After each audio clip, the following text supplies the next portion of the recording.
नमस्कार, news point लेकर हाजिर हूं मैं राजीव। दोस्तों, सबसे पहले आप सभी को विजयादशमी की ढेरों शुभकामनाएं, बहुत बहुत मुबारकबाद। इस समय जब ये कार्यक्रम हम कर रहे हैं तो देश भर में रावण के सैकड़ों हजारों पुतलों का दहन हो चुका है या हो रहा है। आप जानते हैं कि अहंकार का नाश, असत्य पर सत्य के विजय, अधर्म पर धर्म की जीत और बुराई पर अच्छाई की जीत के प्रतीक के रूप में इस त्यौहार को मनाया जाता है। खैर, विजयादशमी के त्यौहार के साथ साथ आज सुबह से देश की सियासत में बड़ा उफान आया है। आप जानते हैं कि आज राष्ट्रीय स्वयंसेवक संघ यानी आरएसएस का स्थापना दिवस भी है और हर साल संघ प्रमुख इस मौके पर खास संबोधन करते हैं।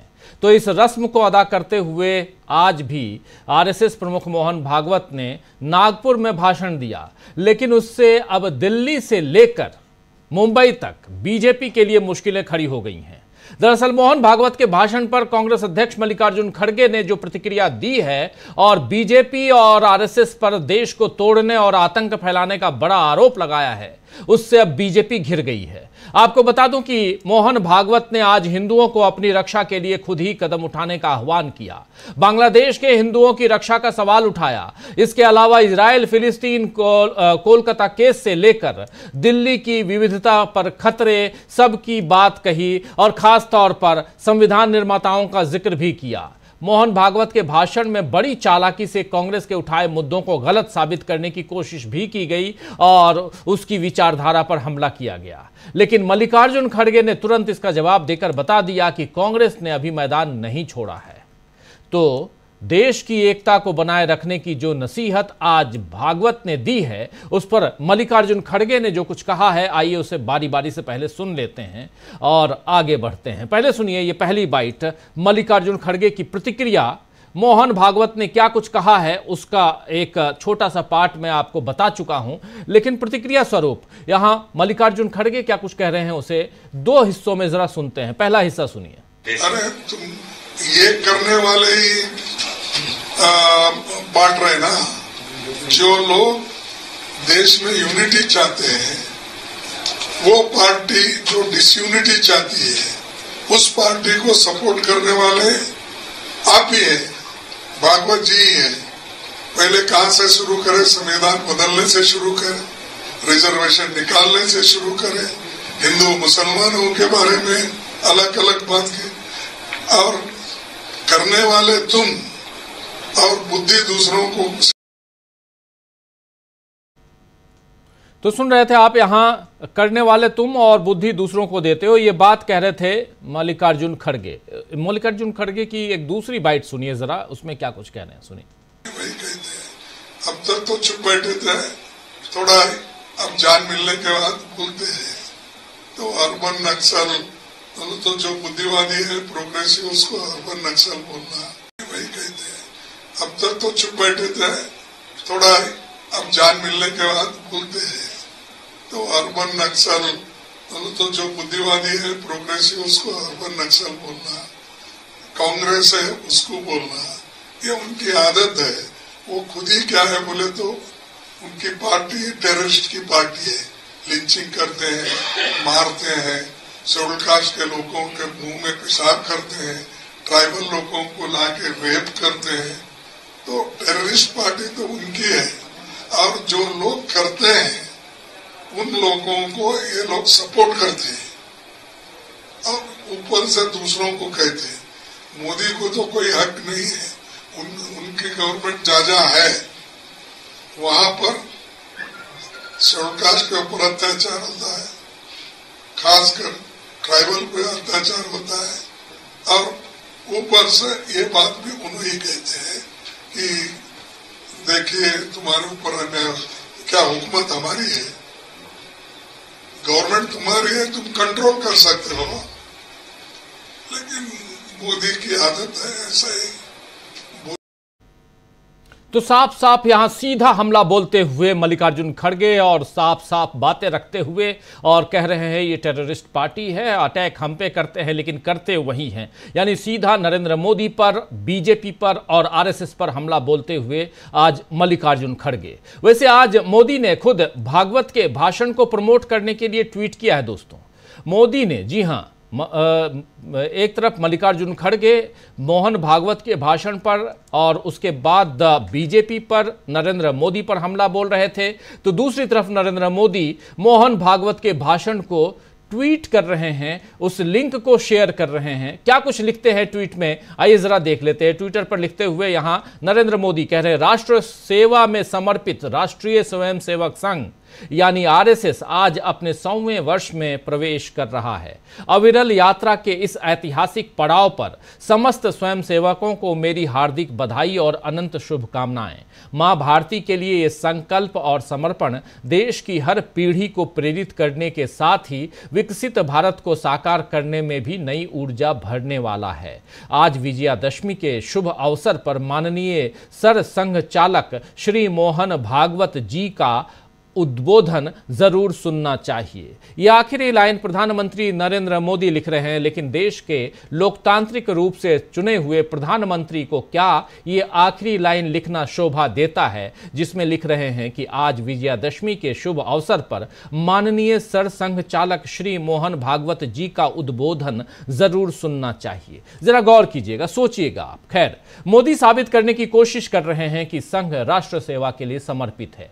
हालांकि पूछा जा सकता है कि यह कैसी सेवा है, कैसी सेवा है ये कि जब देश गुलाम था तो आरएसएस उसे आजाद कराने की लड़ाई से दूर था। खैर, मोदी ने सरसंघ चालक मोहन भागवत के उद्बोधन को जरूर सुनने की सलाह भी दी है। वैसे भागवत एक सांस्कृतिक संगठन के प्रमुख ही हैं, वो किसी संवैधानिक संगठन या संवैधानिक पद पर बैठे हुए इंसान नहीं हैं। फिर भी उनकी बातों को सुनने की सिफारिश नरेंद्र मोदी कर रहे हैं, तो इसका मतलब साफ है कि आरएसएस और बीजेपी एक अटूट बंधन से बंधे हैं और बीच बीच में दोनों के बीच दरार की जो खबरें आती हैं वो गलत हैं, वो गलत ढंग से प्रचारित करवाई जाती हैं और ये सब उसी आरएसएस तंत्र का हिस्सा हैं।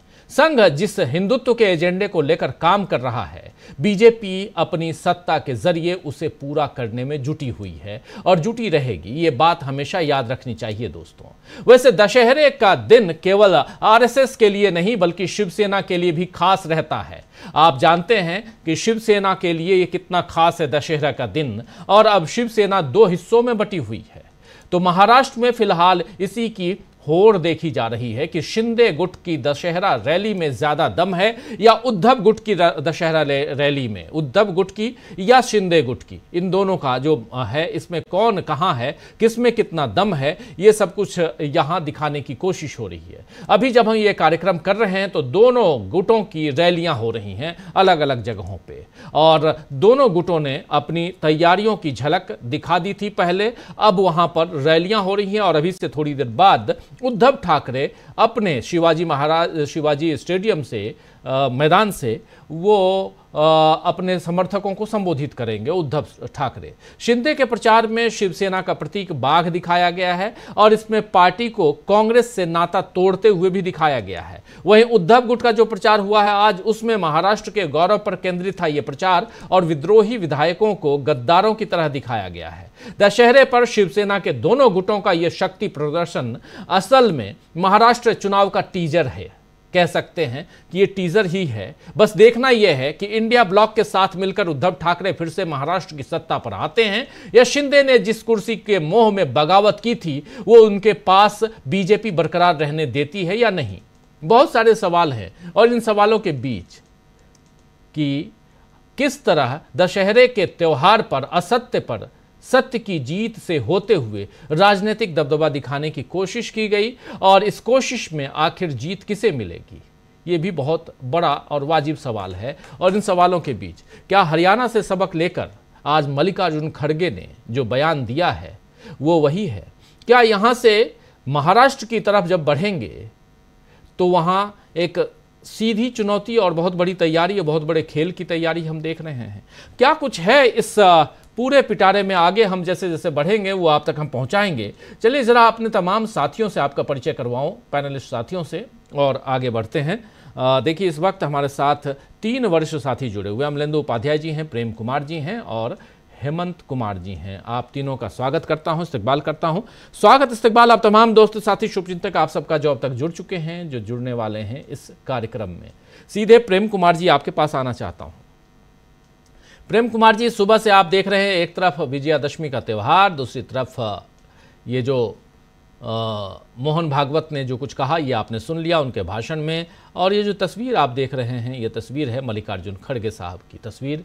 इन्होंने जो कहा वो भी आपने सुन लिया, और अभी से थोड़ी देर बाद एक तस्वीर और आएगी, वो है वहाँ महाराष्ट्र में दोनों शिवसेना के दोनों गुटों की तस्वीर। उन सब पर भी हम चर्चा करेंगे। पहली ओपनिंग प्रतिक्रिया आपकी।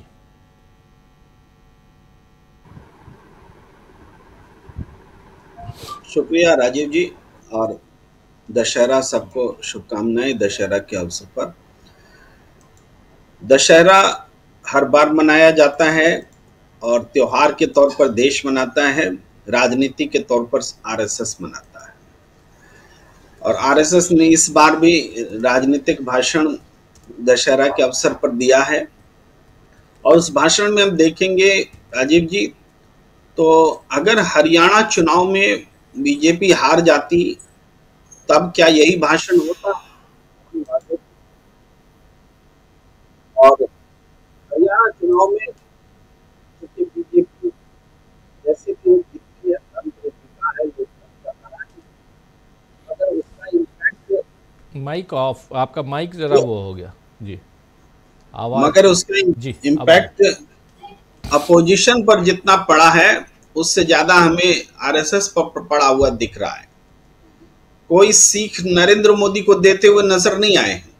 इससे पहले तो अंसी मंसी मार के परोक्ष अपरोक्ष तरीके से वो नरेंद्र मोदी को संदेश दिया कर रहे थे कि शासन कैसे चलाना है, क्या करना है, लेकिन इस बार वो देते हुए नहीं दिखे।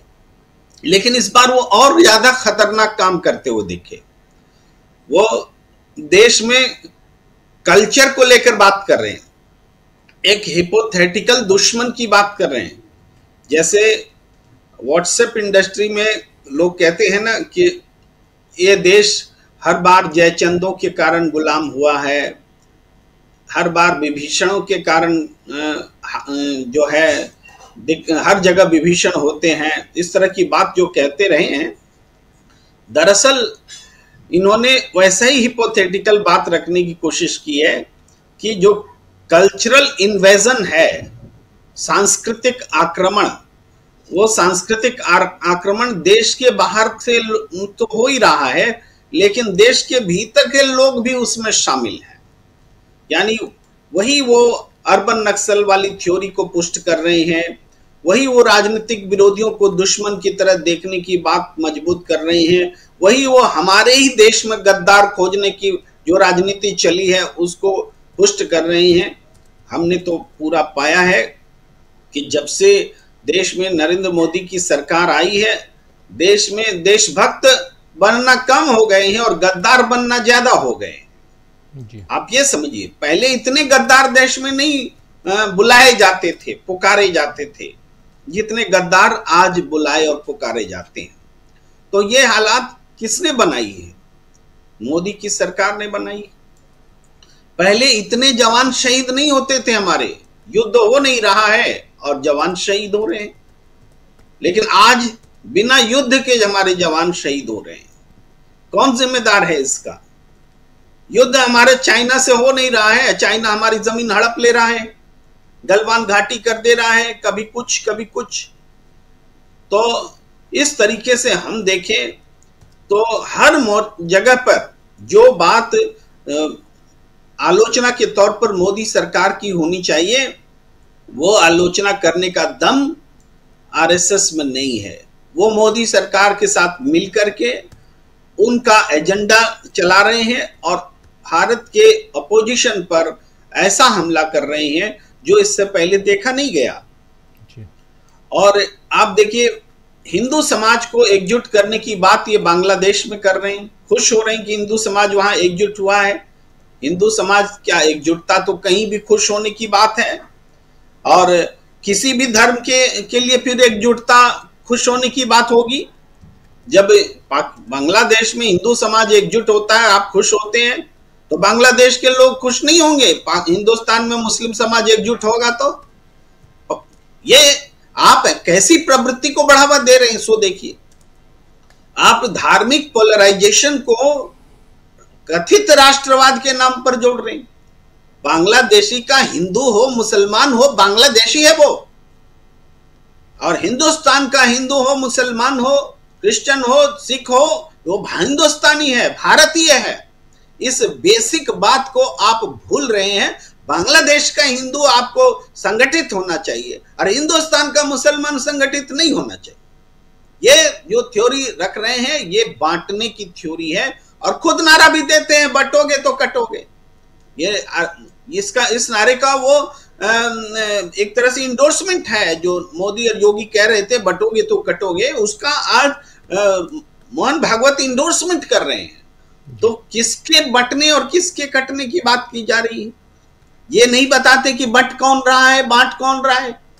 भाई हिंदू धर्म में कोई मुसलमान तो नहीं आता है जातिवाद फैलाने के लिए।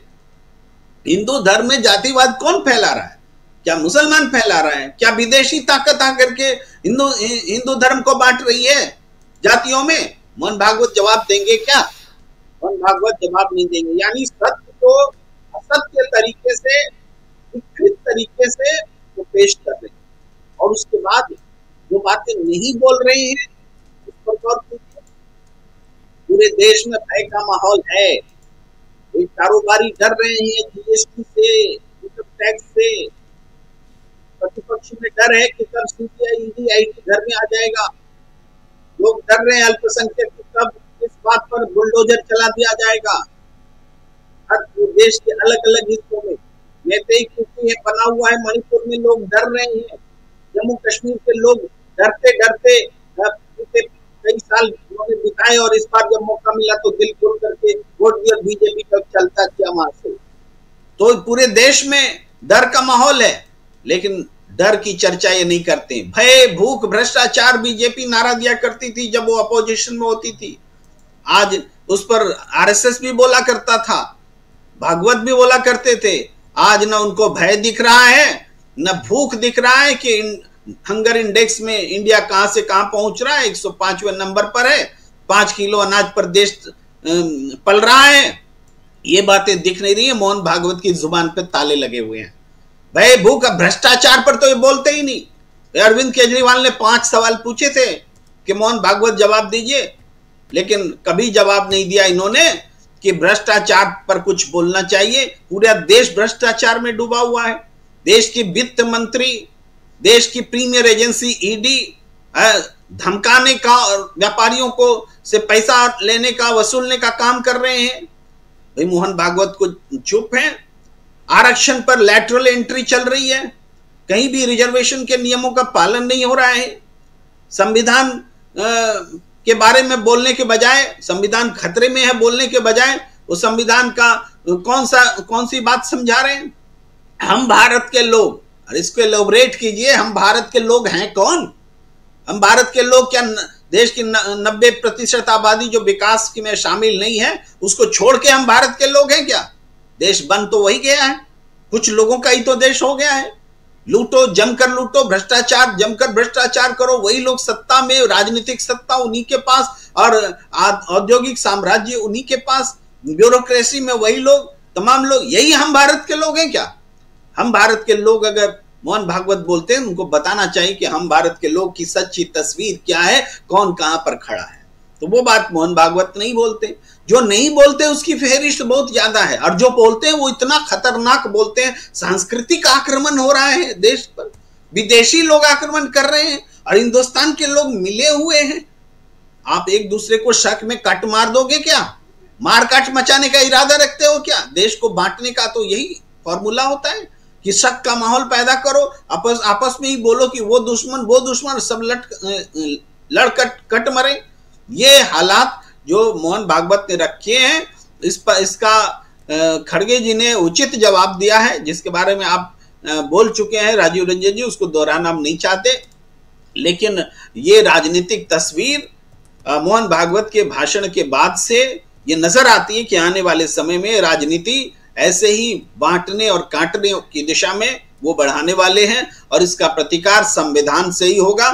उसी संविधान से जिसका मोहन भागवत जिक्र तो कर रहे हैं लेकिन सच्चाई बयान नहीं कर रहे हैं। संविधान को को उसका के हिसाब से पूरे देश का एक्सरे करना जरूरी है। जी बिल्कुल बिल्कुल, आप सही कह रहे हैं। देश का एक्सरे करना बहुत ज़रूरी है, संवैधानिक तौर पर ये इस बात को यहाँ रखना भी ज़रूरी है। हमारे साथ जुड़ गए हैं प्रोफेसर रविकांत जी, हमारे साथ जुड़े हुए हैं हेमंत कुमार जी और अमलेंदु उपाध्याय जी भी, और आप तमाम दोस्त साथी शुभचिंतक जो बाद में जुड़े हैं, आप सबका एक बार फिर से तहे दिल से स्वागत करता हूँ, इस्तकबाल करता हूँ। कई लोग लिखते हैं कमेंट बॉक्स में कि आप मुझे गुड मॉर्निंग या गुड इवनिंग या नमस्कार चमत्कार नहीं कर रहे हैं, तो दोस्तों आप लोगों को बता दूं माफ़ी के साथ साथ कि कार्यक्रम भी करना होता है, मुझे बोलना भी होता है, एंकरिंग करनी होती है, बहुत सारे पॉइंट्स सोचने होते हैं, कुछ खबरें देखनी होती हैं, तो कई लोगों के कमेंट छूट जाते हैं, तो उसके लिए माफ़ी चाहूँगा। और एक बार शुरुआत में मैं सबके लिए गुड इवनिंग और गुड मॉर्निंग जो भी होता है वो लिख देता हूं। उसके अलावा भी कोशिश करता हूं कि आप लोगों के हर सवाल का या हर कमेंट का जवाब दूं,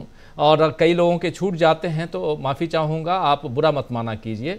और कई जो कमेंट हैं थोड़ी दूरी के बाद वो दिखने भी बंद हो जाते हैं, यानी डिसअपीयर हो जाते हैं, वो बहुत पीछे चले जाते हैं, इसलिए भी तो आप लोग कुछ ज़्यादा ही, कुछ लोग हैं ज़्यादा बुरा मान जाते हैं, उनके लिए स्पेशली। और आज त्यौहार का दिन है, आज तो बिल्कुल भी बुरा नहीं मानना चाहिए। प्रोफेसर रविकांत जी आपके पास आना चाहता हूँ। प्रोफेसर साहब, आज सुबह से गहमा गहमी का आलम, और उसमें अगर कहें तो एक तरफ मोहन भागवत ने जो बातें कही हैं, उन बातों पर जो प्रतिक्रिया और प्रतिक्रिया स्वरूप इधर आप चेहरा देख रहे हैं मल्लिकार्जुन खड़गे साहब का, इनकी जो बातें हैं ये बहुत इंपॉर्टेंट हैं। इनकी बातों को इसलिए समझना, सुनना और उस पर चर्चा ज़रूरी है क्योंकि यहाँ से कांग्रेस का मिजाज दिखाई दे रहा है, जो मिजाज है वो दिखाई दे रहा है कि कांग्रेस आगे करने क्या जा रही है। और कांग्रेस के अध्यक्ष अगर कह रहे हैं कि आप हमको अर्बन नक्सल बोलते हैं, जरा एक बार पहले सुन लेते हैं, एक बार फिर से, बहुत महत्वपूर्ण है। अगर आप लोगों ने नहीं सुना हो तो सुनिए उसको, बहुत इंपॉर्टेंट है। और उसके बाद इस पे चर्चा बहुत ज़रूरी है, जिसको थोड़ी दूर तक लेके आए हैं हमारे साथी प्रेम कुमार जी, इसको जरा और एक्सप्लोर करने की ज़रूरत है। पहले सुनते हैं क्या कुछ कह रहे थे और कैसी प्रतिक्रिया दे रहे थे, और सीधा सीधा एक सीधी सीधी चुनौती कह सकते हैं, सीधी सीधी कि आप जो बातें कह करके यहाँ लोगों को बरगलाते हैं वो हम अब बर्दाश्त नहीं करेंगे। ये बात यहाँ कहते हुए सीधे शब्दों में मल्लिकार्जुन खड़गे, सुनिए पहले। वही कहते हैं, अब तक तो चुप बैठे थे, थोड़ा अब जान मिलने के बाद बोलते हैं। तो अर्बन नक्सल तो जो बुद्धिवादी है प्रोग्रेसिव उसको अर्बन नक्सल बोलना, कांग्रेस है उसको बोलना, ये उनकी आदत है। वो खुद ही क्या है बोले तो उनकी पार्टी टेररिस्ट की पार्टी है, लिंचिंग करते हैं, मारते हैं, शेड्यूल कास्ट के लोगों के मुंह में पेशाब करते हैं, ट्राइबल लोगों को लाके रेप करते हैं। तो टेररिस्ट पार्टी तो उनकी है, और जो लोग करते हैं उन लोगों को ये लोग सपोर्ट करते हैं और ऊपर से दूसरों को कहते हैं। मोदी को तो कोई हक नहीं है, उनकी गवर्नमेंट जहाँ है वहां पर शेड्यूल कास्ट के ऊपर अत्याचार होता है, खासकर ट्राइबल पे अत्याचार होता है। और ऊपर से ये बात भी उन्हें ही कहते हैं कि देखिए तुम्हारे ऊपर क्या हुकूमत हमारी है, गवर्नमेंट तुम्हारी है, तुम कंट्रोल कर सकते हो। लेकिन मोदी की आदत है ऐसा ही। तो बोल रहे हैं क्या हुकूमत हमारी है, गवर्नमेंट तुम्हारी है, तुम कंट्रोल कर सकते हो, अर्बन नक्सल तुम कह रहे हो, और हो क्या तुम, ये सारी बातें यहाँ रखते हुए जरा यही से शुरुआत करना चाहूँगा आपसे प्रोफेसर रविकांत जी, कैसे देखा जाए और आज इन बातों का मतलब क्या है, मकसद क्या है, मल्लिकार्जुन खड़गे साहब की ये बातें कहाँ से निकली हुई हैं, क्योंकि यहाँ पर ये SC ST और खासकर आदिवासियों के मुंह पे पेशाब करने से लेकर तमाम बातों का जिक्र यहाँ कर रहे हैं, साफ साफ बता रहे हैं कि आपने किया क्या है, समाज को बांटने की बात आप करते हैं, टेररिस्ट और ऐसी एक्टिविटीज इन सब का जिक्र, और आप सीधे इधर हमला करते हैं। आप यही नहीं रुकते, आप बांग्लादेशी हिंदुओं की बात करते हैं, अपने यहाँ बटोगे तो कटोगे की बात करते हैं। ये सारी चीजें हैं जो बहुत इंपॉर्टेंट है और आज इसकी चर्चा होनी चाहिए। प्रोफेसर रविकांत जी, देखिए, मोहन भागवत जी को बांग्लादेश के हिंदुओं की चिंता है, तो मैं उनको एक सलाह देना चाहूंगा कि RSS के ढेर सारे स्वयंसेवक हैं, वहां उनको भेज देना चाहिए। वो तो यहां तक कह चुके हैं, और ये सेना और सैनिकों का अपमान है, जिसमें उन्होंने कहा कि सैनिकों से पहले स्वयंसेवक बॉर्डर पर तैनात हो जाएंगे और वो लड़ाई लड़ेंगे। ये मोहन भागवत का बयान है पुराना। तो उनको चिंता है तो भेज देना चाहिए अपने स्वयंसेवकों का। लेकिन आज का जो उनका पूरा भाषण है, मैंने भी उसका कुछ अंश सुना है। मुझे लगता है कि वो आरएसएस के 100वें साल में प्रवेश का पूरा लेखा जोखा है, और उसी तरह के एग्रेशन के साथ जो लोकसभा चुनाव में नहीं वो हासिल कर सके। उनका इरादा तो ये था कि देश के संविधान को बदल करके वो मनुस्मृति के आधार पर संविधान को लागू करें, संविधान को लिखें। और ये वो आरएसएस है जिसने खुले तौर पर डॉक्टर अंबेडकर और उनके द्वारा लिखे गए संविधान का अपमान किया था और मानने से इनकार किया था। यहां तक कि उसमें विदेशी विचार तक बता दिए थे, और देशी विचार का मतलब उनका था कि उसमें मनु की संहिताएं नहीं है।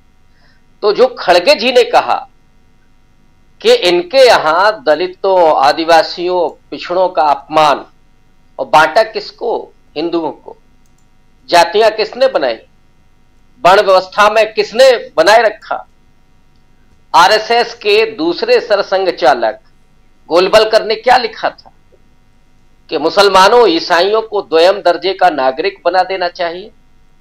मुस्लिम अगर हिंदुओं का आचार विचार नहीं मानते हैं तो उन्हें दूसरे दर्जे का नागरिक बना दिया जाए। और सुब्रमण्यम स्वामी तो कहते हैं कि साहब वोटिंग राइट खत्म कर देना चाहिए। वही गोलवलकर ये भी कहते हैं कि वर्ण व्यवस्था अच्छी है, इसको चलते रहना चाहिए।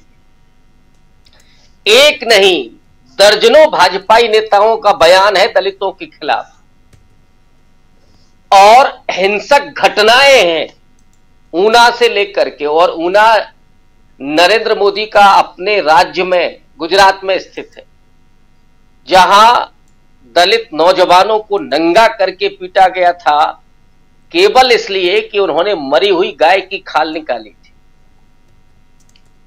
और नरेंद्र मोदी ने एक लफ्ज नहीं बोला था, और ना ही उन गोरक्षक सो कॉल्ड गुंडों पर कोई कार्रवाई हुई थी। मुझे याद है कि नरेंद्र मोदी ने लखनऊ में आकर के अंबेडकर विश्वविद्यालय में बयान दिया था, और उस समय उन्होंने गोरक्षकों को गुंडा भी कहा था, और यह भी कहा था कि मेरे दलित भाइयों को मत मारो, मुझे गोली मार दो। अब ये एक प्रधानमंत्री का बयान आपको लगता है? और आपने जो शुरू में कहा कि माननीय मोहन भागवत, तो मोहन भागवत इस देश के राष्ट्रपति क्या या अघोषित राष्ट्रपति हो तो वो भी बता दीजिए आप। प्रधानमंत्री के ऊपर प्रोटोकॉल में कौन होता है? इसका मतलब है कि आप एक आदिवासी सम्मानित महिला का अपमान कर रहे हैं। आप मान रहे हैं ना उनको कि वो प्रोटोकॉल में हमसे ऊपर है।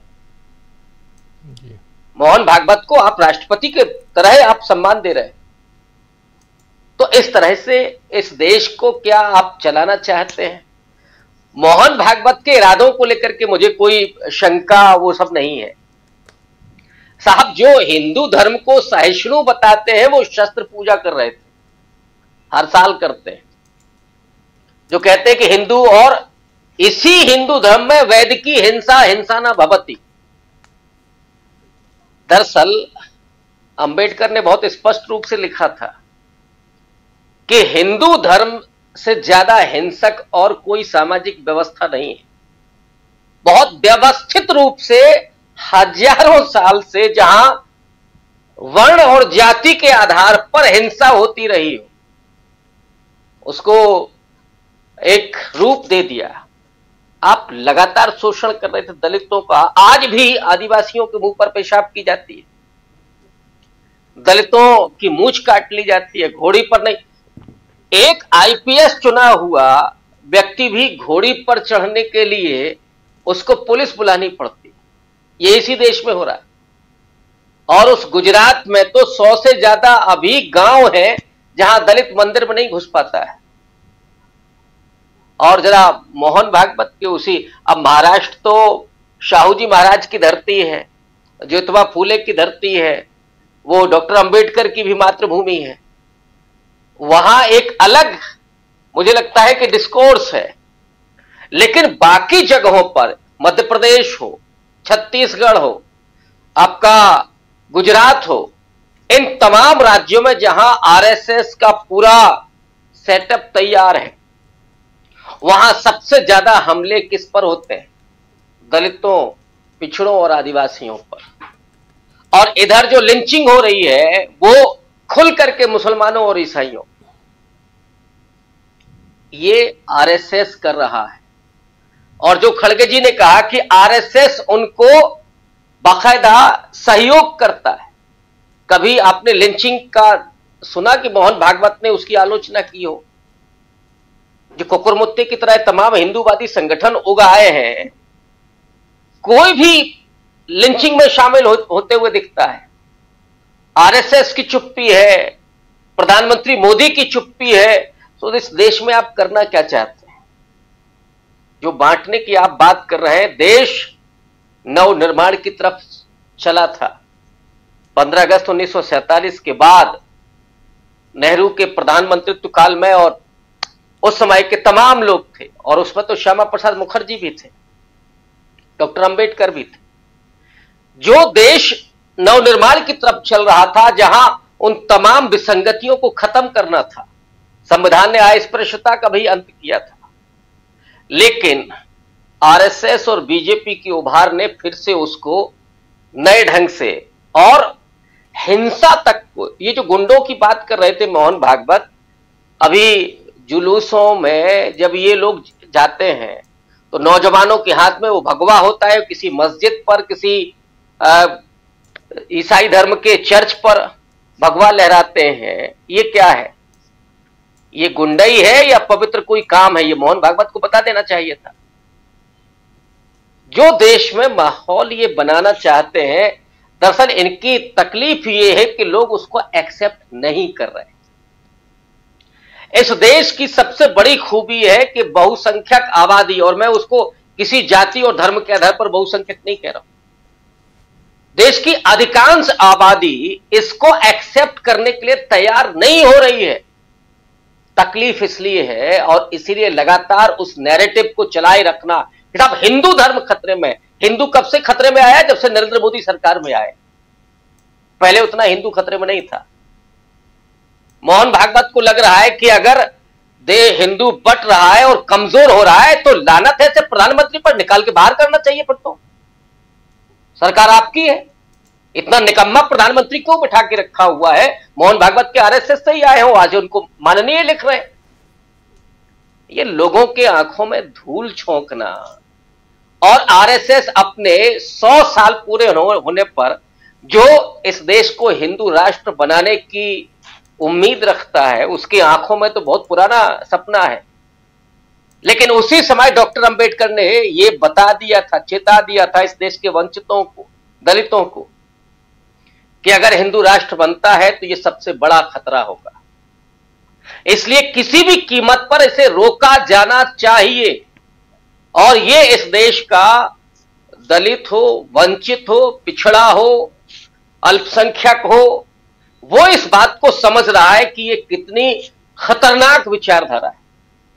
और मैं आज के दौर में सबसे महत्वपूर्ण इस बात को मानता हूं कि आज देश में एक ऐसा शख्स है जो सीधे तौर पर मुठभेड़ कर रहा है। और मैं इस बात को कहता भी रहा हूं कि नेहरू के बाद राहुल गांधी इकलौते नेता हैं कांग्रेस पार्टी को, और यहां तक कि गांधी परिवार के भी, जो आरएसएस से सीधे टकराने के मूड में, वैचारिक रूप से सीधे तौर पर काउंटर कर रहे हैं।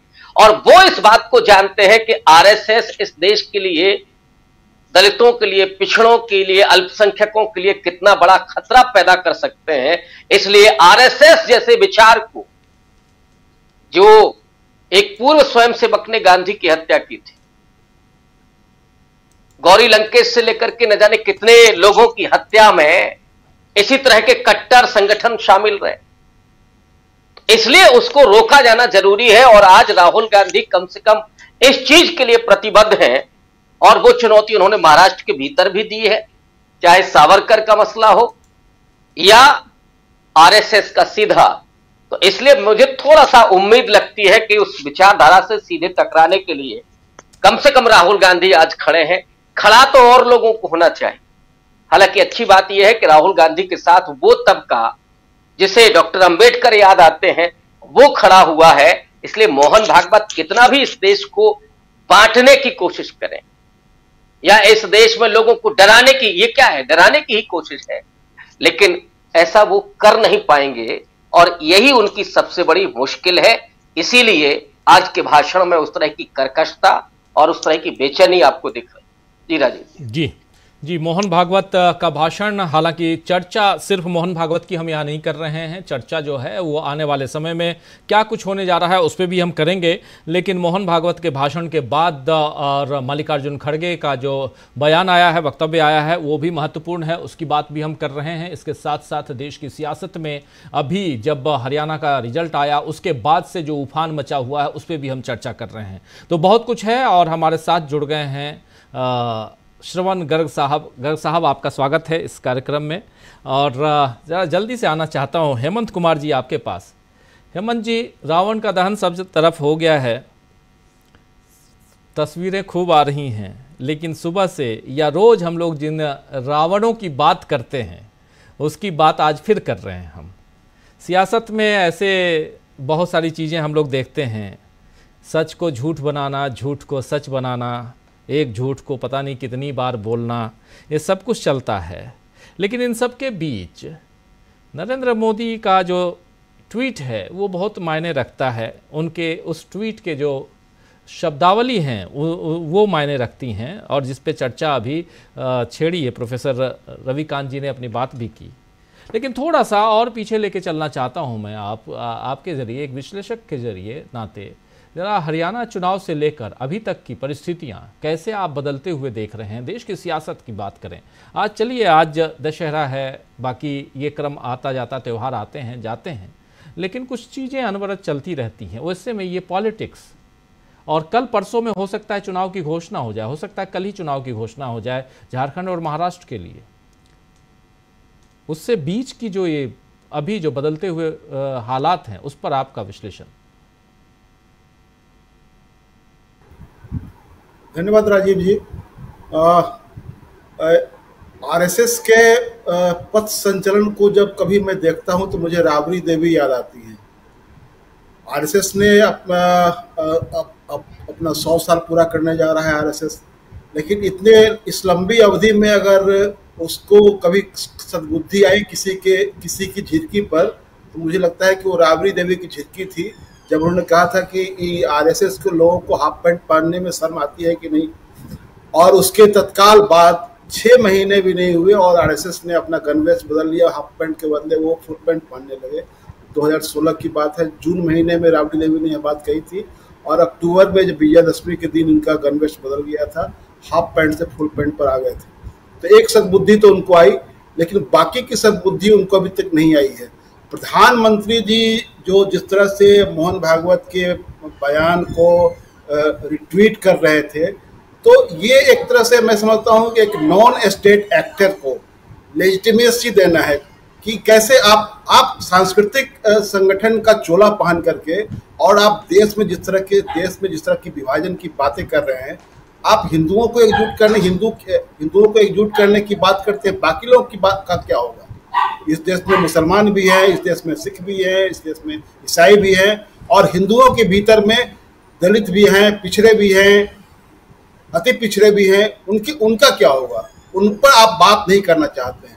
तो ये जो समूह है, जो इनकी जो आकांक्षाएं हैं, जो इनकी आकांक्षाएं आज जो बलवती हुई है, उन बलवती होती आकांक्षाओं पर आप पानी फेरना चाहते हैं। आप चाहते हैं कि उनको दबा दिया जाए, उनकी आवाज़ों को दबा दिया जाए और एक भावनात्मक मुद्दे को सामने रख करके आप इस देश में धार्मिक गोलबंदी करना चाहते हैं और हिंदुओं की गोलबंदी के नाम पर एक नफरत का पूरा माहौल बनाना चाहते हैं। आप बताइए कि हिंदुओं पर किस तरह का खतरा है। किस तरह के खतरे की बात करते हैं, किस तरह की एकता की बात करते हैं, किस तरह की कमजोरी की बात। हिंदू समाज कमजोर होगा तो देश टूट जाएगा। किस तरह की कमजोरी दिखाई दे रही है।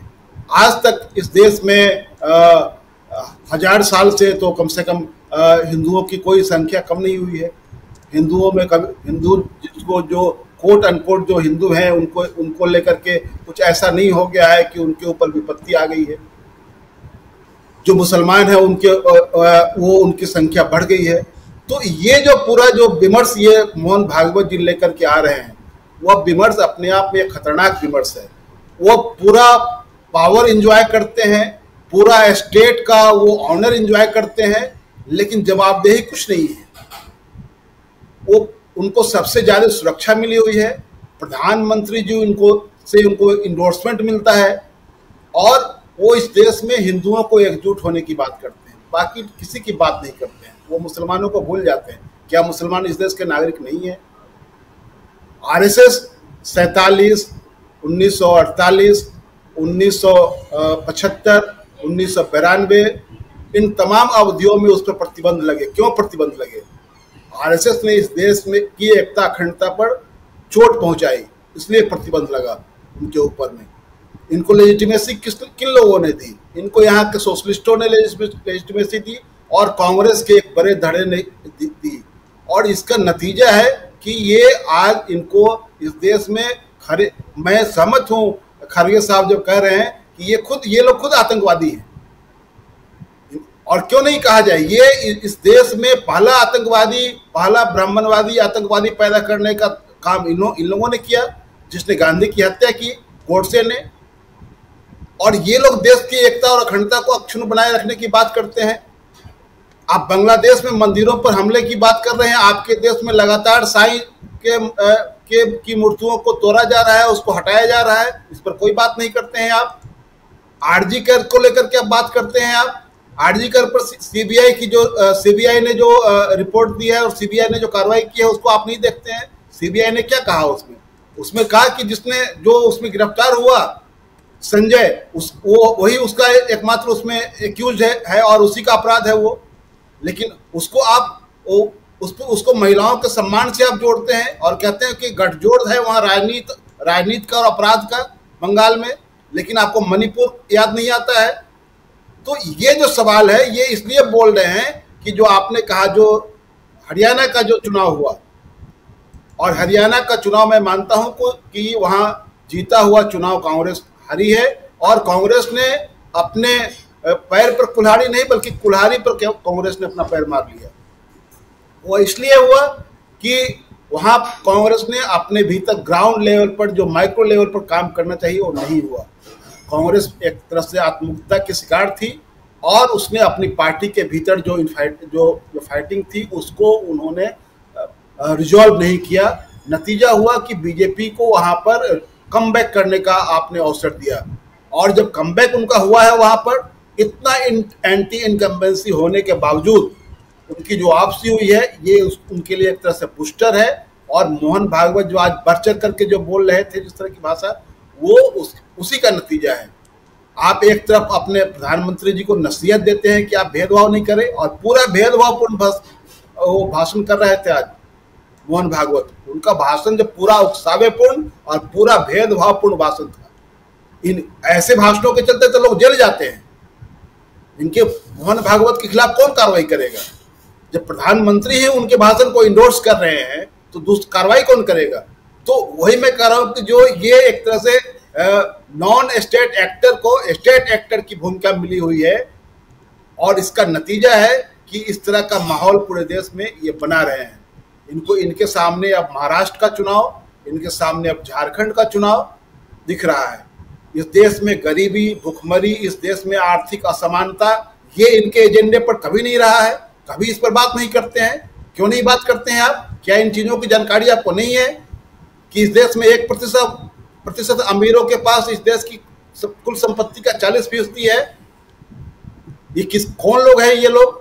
क्यों नहीं जाति जनगणना होनी चाहिए? जाति जनगणना का सवाल जब आता है तो आप कहते हैं कि जाति जनगणना हो, लेकिन उसका राजनीतिक इस्तेमाल नहीं हो, और आप विजयादशमी के दिन खड़े होकर के राजनीतिक भाषण करते हैं, भेदभावपूर्ण भाषण करते हैं। आप लोगों को बांटने की बात करते हैं, आप नफरत फैलाने की बात करते हैं।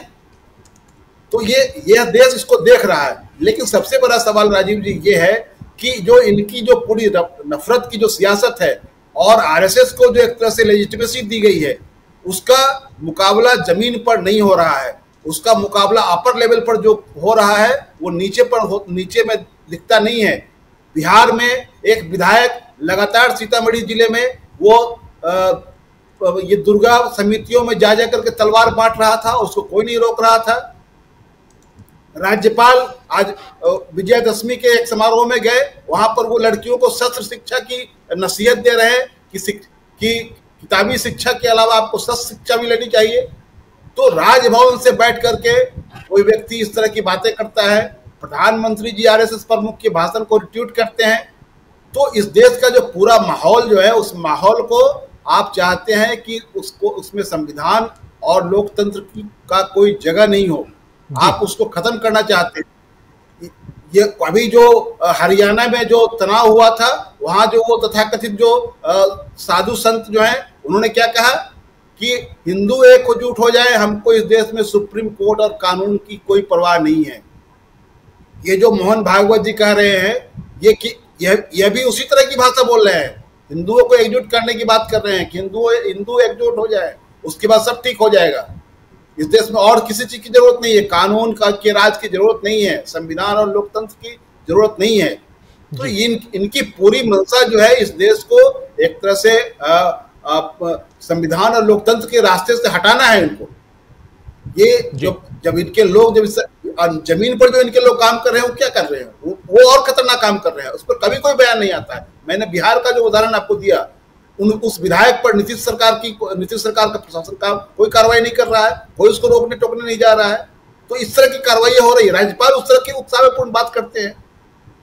आप महिलाओं की सुरक्षा पर कोई बात नहीं करेंगे, लेकिन महिलाओं को शस्त्र शिक्षा देने की बात करेंगे। तो ये जो डपोरसन की बातें हैं, ये एक तरह से लोगों की भावनाओं को उभारना है और कुछ नहीं। आप इन चीजों को एड्रेस नहीं कर सकते हैं।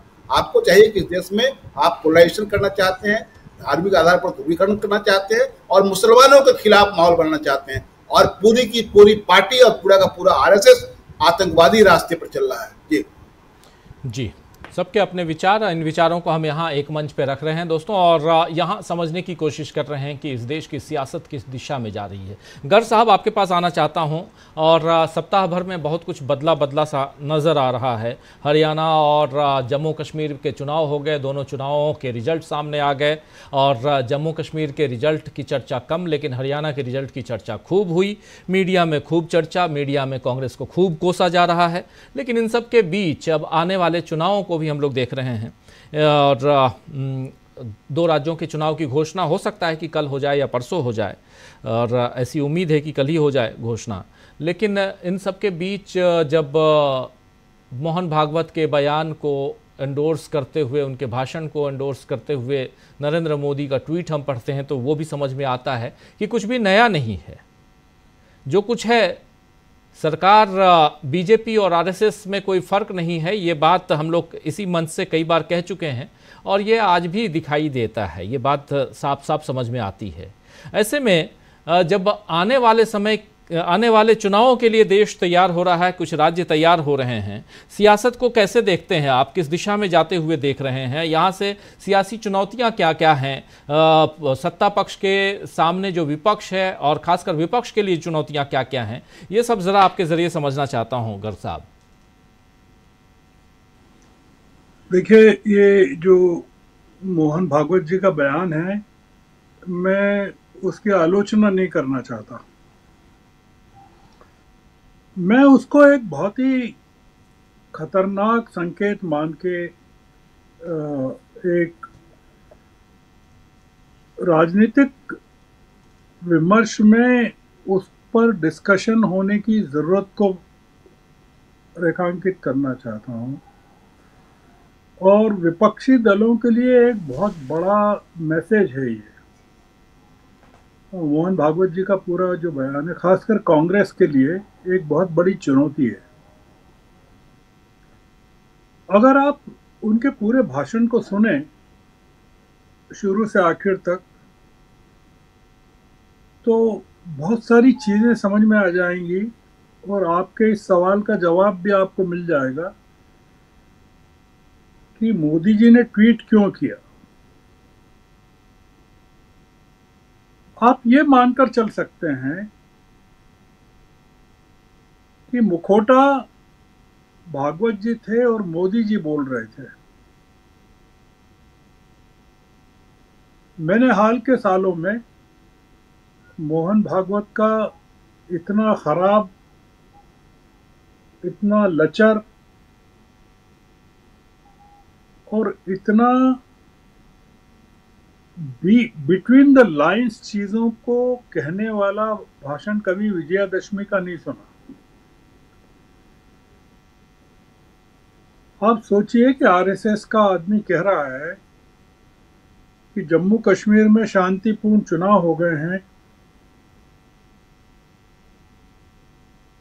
भारत की दुनिया में साख बढ़ी है।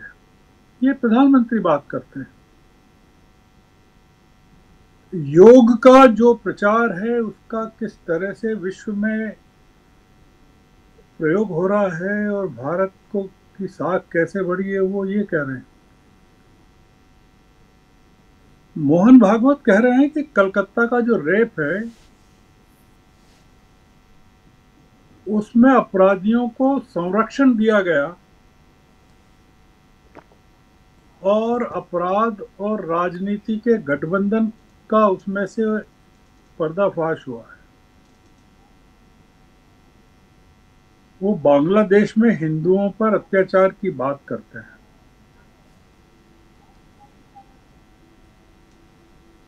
मोहन भागवत कहते हैं कि ये जो विभाजन की राजनीति कर रहे हैं दल, जिसके बारे में खड़गे साहब का आपने बाइट सुनाया और उसकी मोडस ऑपरेंडी उन्होंने बताई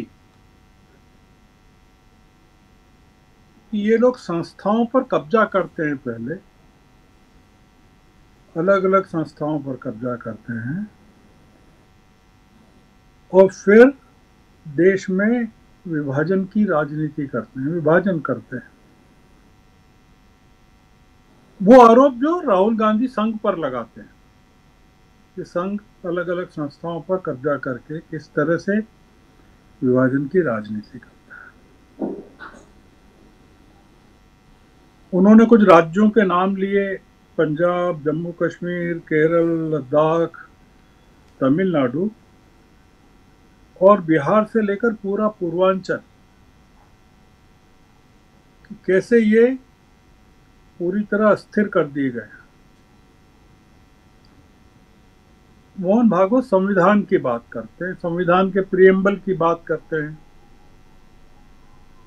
फंडामेंटल राइट्स की बात करते हैं, directive principles of state policy की बात करते हैं और वो ये बताते हैं कि आने वाले वर्ष में जो शताब्दी वर्ष संघ का है उसमें संघ क्या करने वाला है।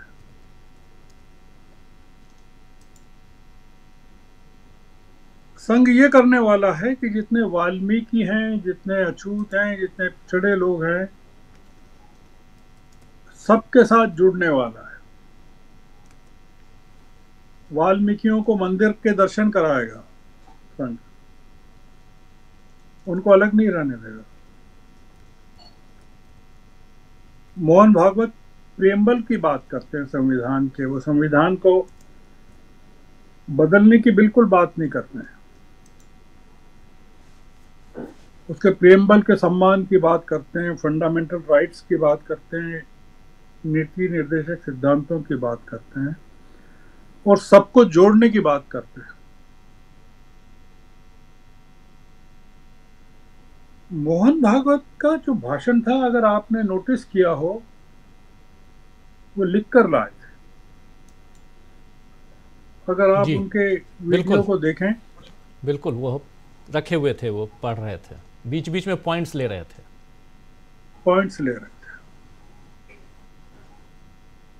ये मेजर डिपार्चर है, एक पॉलिसी स्टेटमेंट है आपको बताने के लिए कि संघ और सरकार एक है। और आप जो कहते हैं ना कि, या हम लोग जो कहते हैं, या डिबेट में जो होता है, संघ मोदी को हटाना चाहता है, बदलना चाहता है।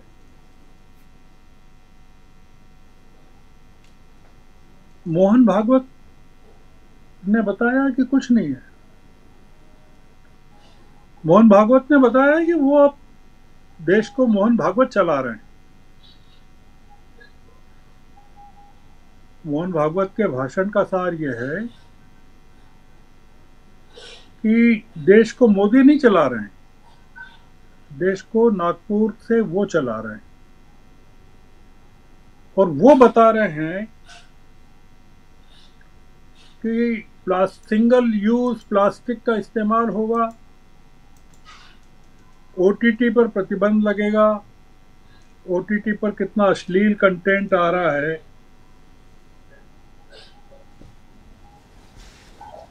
पर्यावरण के लिए क्या किया जाएगा।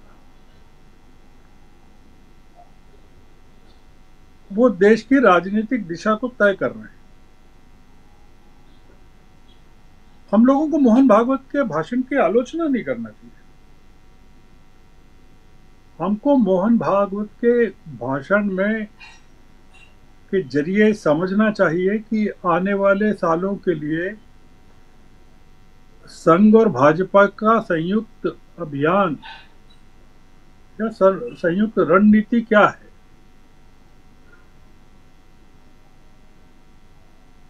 और उनके लिए, मोहन भागवत के लिए, अगर किसी समय कहते थे कि मोदी के चेहरे पर चुनाव नहीं जीता जा सकेगा या केवल हिंदुत्व के दम पर नहीं जीता जा सकेगा, उन्होंने आज कहा कि हिंदुत्व के दम पर ही हम काम करेंगे। सारे हिंदुओं को एक करने की जरूरत है, ताकतवर बनाने की जरूरत है, और केवल प्रशासन के भरोसे नहीं रहना है। ये एक महत्वपूर्ण चेंज है। इसमें अगर आप देखें कि मोहन भागवत कट्टरपंथ पर हमला तो कर रहे हैं कि ये कट्टरवादी कर रहे हैं तमाम लोग पर, वो या गणेश के जुलूस पर आक्रमण होता है इसकी बात कर रहे हैं, वो गणेश चतुर्थी पर हमले की बात कर रहे हैं, पर वो मुसलमानों को नाम लेकर या अल्पसंख्यकों को नाम लेकर उनकी आलोचना नहीं कर रहे। बहुत ही एक बारीकी से एक एक चीज को मोहन भागवत लिख कर लाए थे और उसको वो बता रहे थे। वो अपने स्वयं सेवकों को नहीं बता रहे थे, वो राजीव रंजन जी को बता रहे थे कि देखिए आप डिबेट करने वाले हैं ना, तो जरा सोच समझ के कीजिएगा। या पूरे देश के मीडिया को बता रहे थे, या पूरी राजनीति को बता रहे थे, विपक्षी दलों को बता रहे थे। वो विपक्ष का एजेंडा तय कर रहे थे। मोहन भागवत ने आज विपक्ष का एजेंडा तय किया कि हम ये करने वाले हैं, अब आप अपनी तैयारी वैसी बताइए। तो राजीव जी, ये एक नया चेंज है कि उसका चेंज का बड़ा कारण है हम लोग, मैंने पिछली चर्चाओं में कहा है कि हरियाणा का चुनाव संघ ने लड़ा है, संघ लड़ रहा है। मैंने कई बार कहा, 2-3 डिबेट्स में कहा, और मैंने नाम लेकर बताया था कि संघ महाराष्ट्र में भी लड़ रहा है, संघ जम्मू कश्मीर में भी लड़ रहा है, और झारखंड में भी संघ लड़ रहा है। तो मोहन भागवत ये बता रहे थे आज कि ये जो हुआ है सब, ये संघ की विजय, संघ की जीत हुई है हरियाणा में। तो उनके जैसा अभी प्रेम कुमार जी ने शायद कहा होगा कि अगर हरियाणा में हार जाते तो क्या होता। तो हार जाते तो मोहन भागवत का जो विजयादशमी का संदेश है कुछ अलग होता। बहुत सिंपल है। विजेता का भाषण तो अलग ही होता है ना, विजय मतलब जो, इसलिए कोई ये हाइपोथेटिकल है कि हार जाते तो क्या होता। जो सच्चाई है वो तो ये है कि जीत गए हो, और सारे एग्जिट पोल्स को उन्होंने नकार दिया। तो हम उसमें नहीं जा रहे हैं कि वहां क्या बेईमानी हुई नहीं हुई जी। और कांग्रेस उसको लेकर क्या कर रही है, मैं उसकी डिटेल में नहीं जा रहा हूं। जो कि हुई है, बेईमानी तो हुई है, काफी बेईमानी हुई है। पर मैं एक चीज जो बता रहा हूं, आपने जो मोहन भागवत के भाषण का जिक्र किया उसके बारे में बता रहा हूं कि बहुत ही बारीकी से बुना हुआ, एक एक शब्द चुना हुआ, एक एक पॉइंट लिख कर लाए, वो क्या बोलना है वो बताते हुए उन्होंने बहुत दुनिया के बारे में, पड़ोस के बारे में, देश के बारे में, विपक्षी राज्यों के बारे में, कांग्रेस पर जितना हमला करना था सब कर दिया। तो इसलिए मैं इस भाषण को बहुत गंभीरता से लेना चाहता हूं कि ये हमारी डिबेट का मुद्दा होना चाहिए, आलोचना का नहीं होना चाहिए। भागवत का भाषण आलोचना करके आप क्या पा लेंगे कि उन्होंने क्यों कहा ऐसा और क्या कहा ऐसा। आप देख रहे हैं कि वो किस तरह का एक माहौल देश में अब बनने जा रहा है। वो चुनौतीपूर्ण है। वो डिबेट का पूरा डिस्कोर्स उन्होंने चेंज करने वाले हैं, आपकी डिबेट का पूरा। जी बिल्कुल, जी बिल्कुल बिल्कुल आप सही कह रहे हैं। डिबेट का डिस्कोर्स यहाँ चेंज होता हुआ आने वाले समय में नैरेटिव क्या कुछ हमारे सामने आता है वो देखना बड़ा दिलचस्प होगा, क्योंकि चुनाव अब फिर से सामने हैं और 2 राज्यों के चुनाव बीते, 2 राज्यों के चुनाव सामने आ रहे हैं। और उससे पहले आज इस विजयादशमी पे भाषण आरएसएस प्रमुख का, और उसको एंडोर्स करते हुए, फॉरवर्ड करते हुए नरेंद्र मोदी क्या मैसेज देने की कोशिश कर रहे थे, और क्या इसी कारण मल्लिकार्जुन खड़गे ने सीधा हमला बोला है, ये समझने की ज़रूरत है। इस बात को थोड़ा और आगे बढ़ाते हैं। अमलेंदु जी कैसे देखते हैं आप? अनम्यूट कीजिए अमलेंदु जी।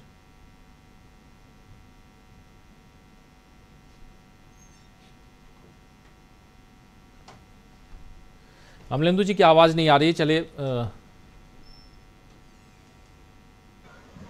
जी अमलेंदु जी कुछ बोलिए। अमलेंदु जी जी आई आवाज? हाँ आ रही है जी आई आवाज आई? आ रही जी राजीव जी आज जो मोहन भागवत बोले हैं वो असल में एक तरीके से राहुल गांधी के हमलों का जवाब उन्होंने दिया है।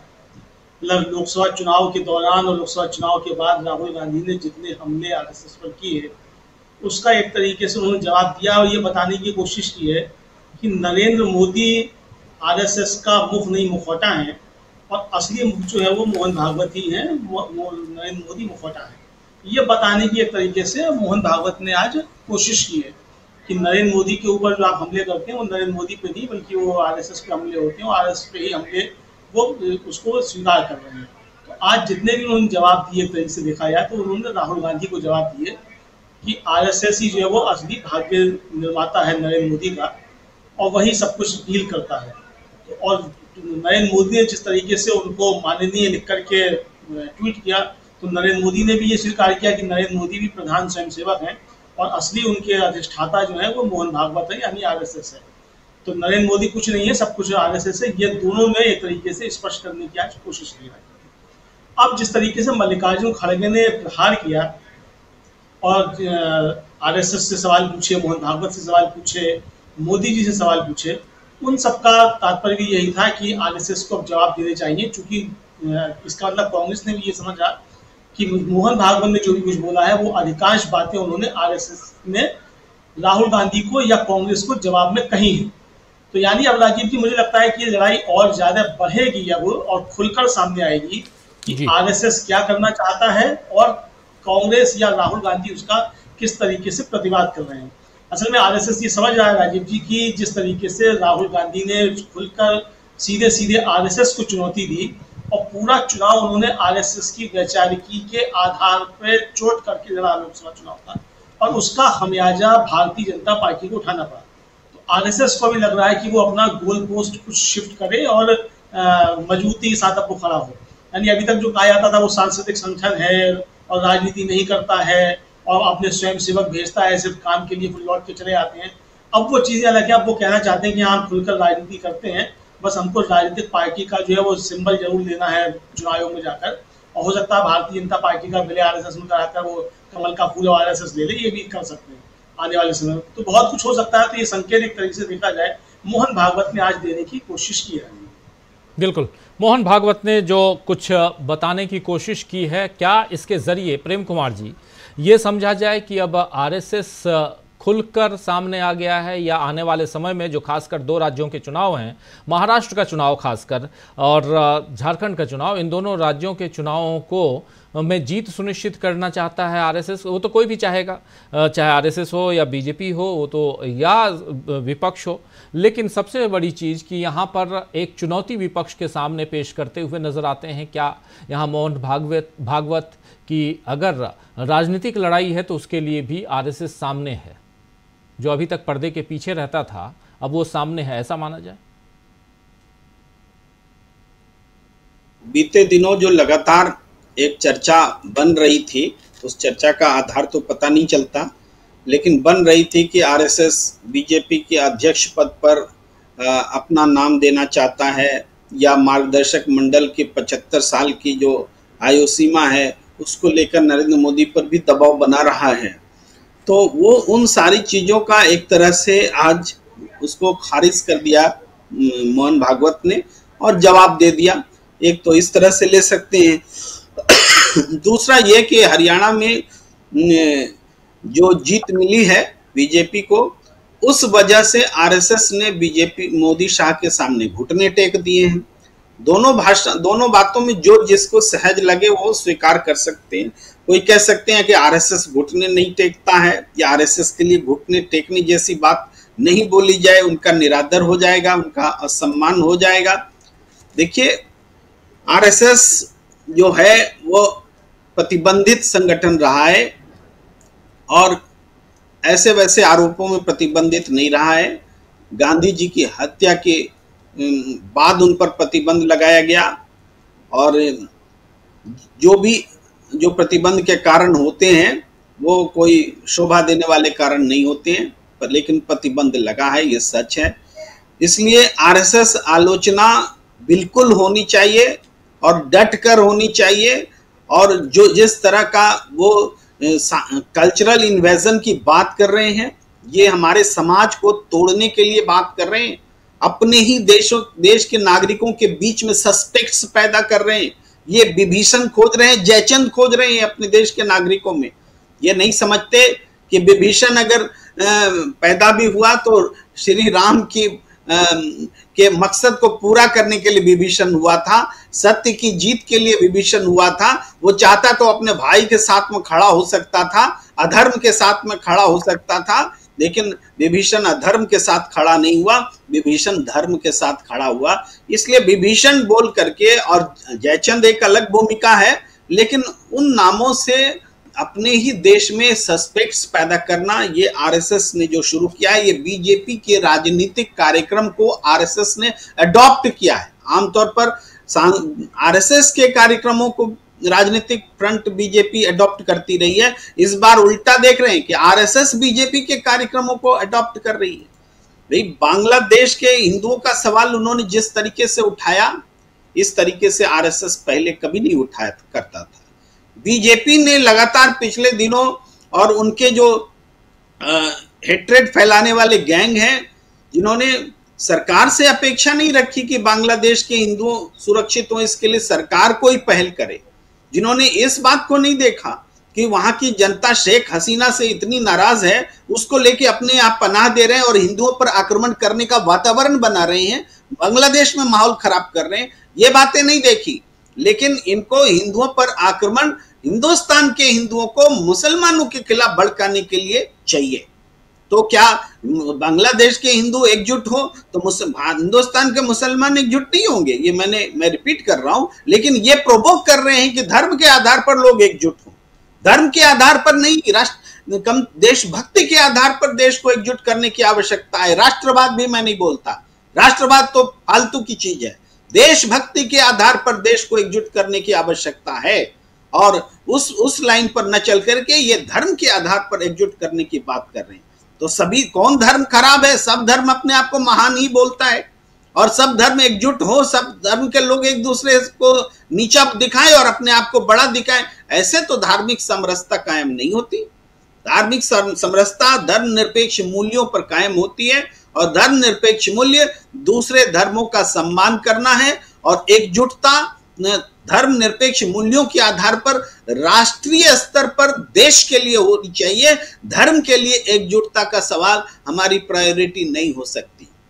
लेकिन आरएसएस उसी ओर देश को ले जाना चाहता है, हिंदुओं पर अपना मोनोपोली बनाना चाहता है। बीजेपी क्यों बोलती है कि कांग्रेस मुस्लिम पार्टी है?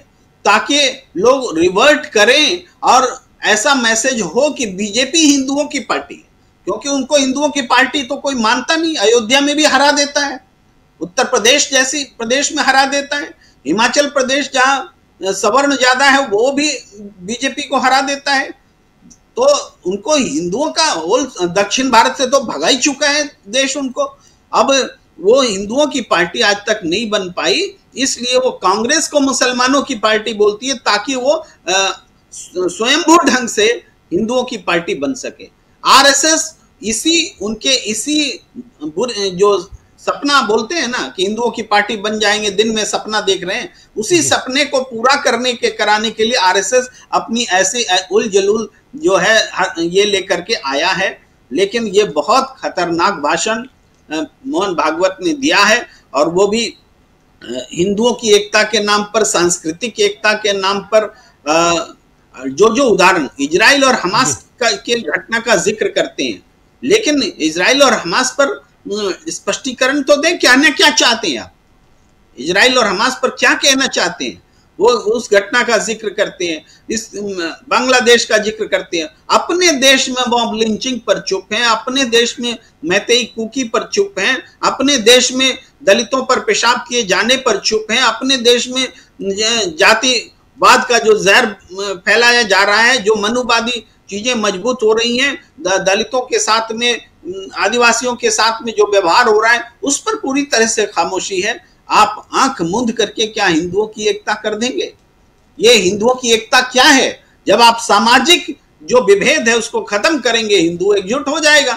ये कोई यही नहीं है। आप जब तक आप सामाजिक विषमता को मजबूत करेंगे, दलित आदिवासी पिछड़ों के साथ में गलत व्यवहार करेंगे, तब तक हिंदू बटा रहेगा, और हिंदू बटेगा तो हिंदू कटेगा। अगर आप नारा देना चाहते हैं तो सबसे पहले आप मनुवाद को खत्म करने का नारा दे दीजिए। आपको इस नारे की आवश्यकता ही नहीं रहेगी बटेगा कि कटेगा बोलने की। हिंदू ऐसे ही एकजुट हो जाएगा। लेकिन दरअसल हिंदुओं को बांटने वाली जो प्रवृत्तियां हैं वो हिंदू समाज में की ही विसंगतियां हैं, जिसने पूरे हिंदू समाज को बांट के रखा हुआ है। लेकिन आज एकमात्र इसका इलाज हमारे देश का संविधान है।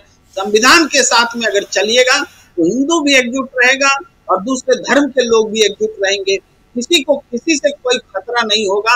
अगर संविधान बनाने के लिए मोहन भागवत जैसे लोगों को दे दिया जाएगा तो फिर ये वही होगा जिसकी आशंका है, देश बर्बाद हो जाएगा। देश के कितने टुकड़े होंगे पता नहीं, क्योंकि ये तो उत्तर दक्षिण भाषा हर मामले में, धर्म हर मामले में विभाजनकारी ही सोच को आगे बढ़ा रहे हैं। राष्ट्रवाद करते हैं, लेकिन राष्ट्रवाद का आधार हिंदुस्तान की जो सत्ता है वो है, उस पर कभी नहीं आते, और ये सांस्कृतिक आक्रमण का हिपोथेटिकल थ्योरी रखते हैं।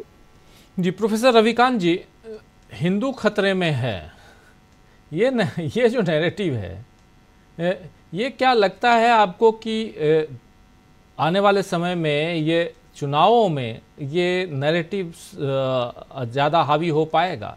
क्योंकि अभी मैं देख रहा था जब प्रेम कुमार जी अपनी बात रख रहे थे, थोड़ा सा मैं देख रहा था कि उधर मुंबई में दोनों शिवसेना, दोनों गुट की अपनी अपनी सभाएं हुई और किसने क्या कहा, तो शिंदे गुट, सीएम शिंदे साहब ने कहा कि अब कुछ लोग खुद को हिंदू बताने में शर्माते हैं। हिंदू की बात हो रही है, हिंदू बताने में शर्माते हैं। 80% आप 80-20 की बात करते हैं, फिर भी आप कह रहे हैं बटोगे तो कटोगे, ये नारा दे रहे हैं।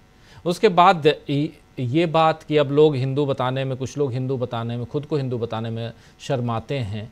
ये राजनीति की दिशा, जो हिंदुत्व की बात जो हो रही थी, अभी शायद गर साहब ने या हेमंत कुमार जी ने, किसी ने अभी कहा कि कर्नाटक चुनाव के बाद जो नैरेटिव आया था सामने कि अब आरएसएस कह रहा है कि नरेंद्र मोदी के नाम पर या हिंदुत्व के नाम पे चुनाव नहीं जीता जा सकता है। अब अभी तक कर्नाटक के बाद कई सारे चुनाव हो गए और नरेंद्र मोदी भी हैं, नरेंद्र मोदी का चेहरा भी है, हिंदुत्व भी है, लेकिन फिर भी हिंदुओं को डर है।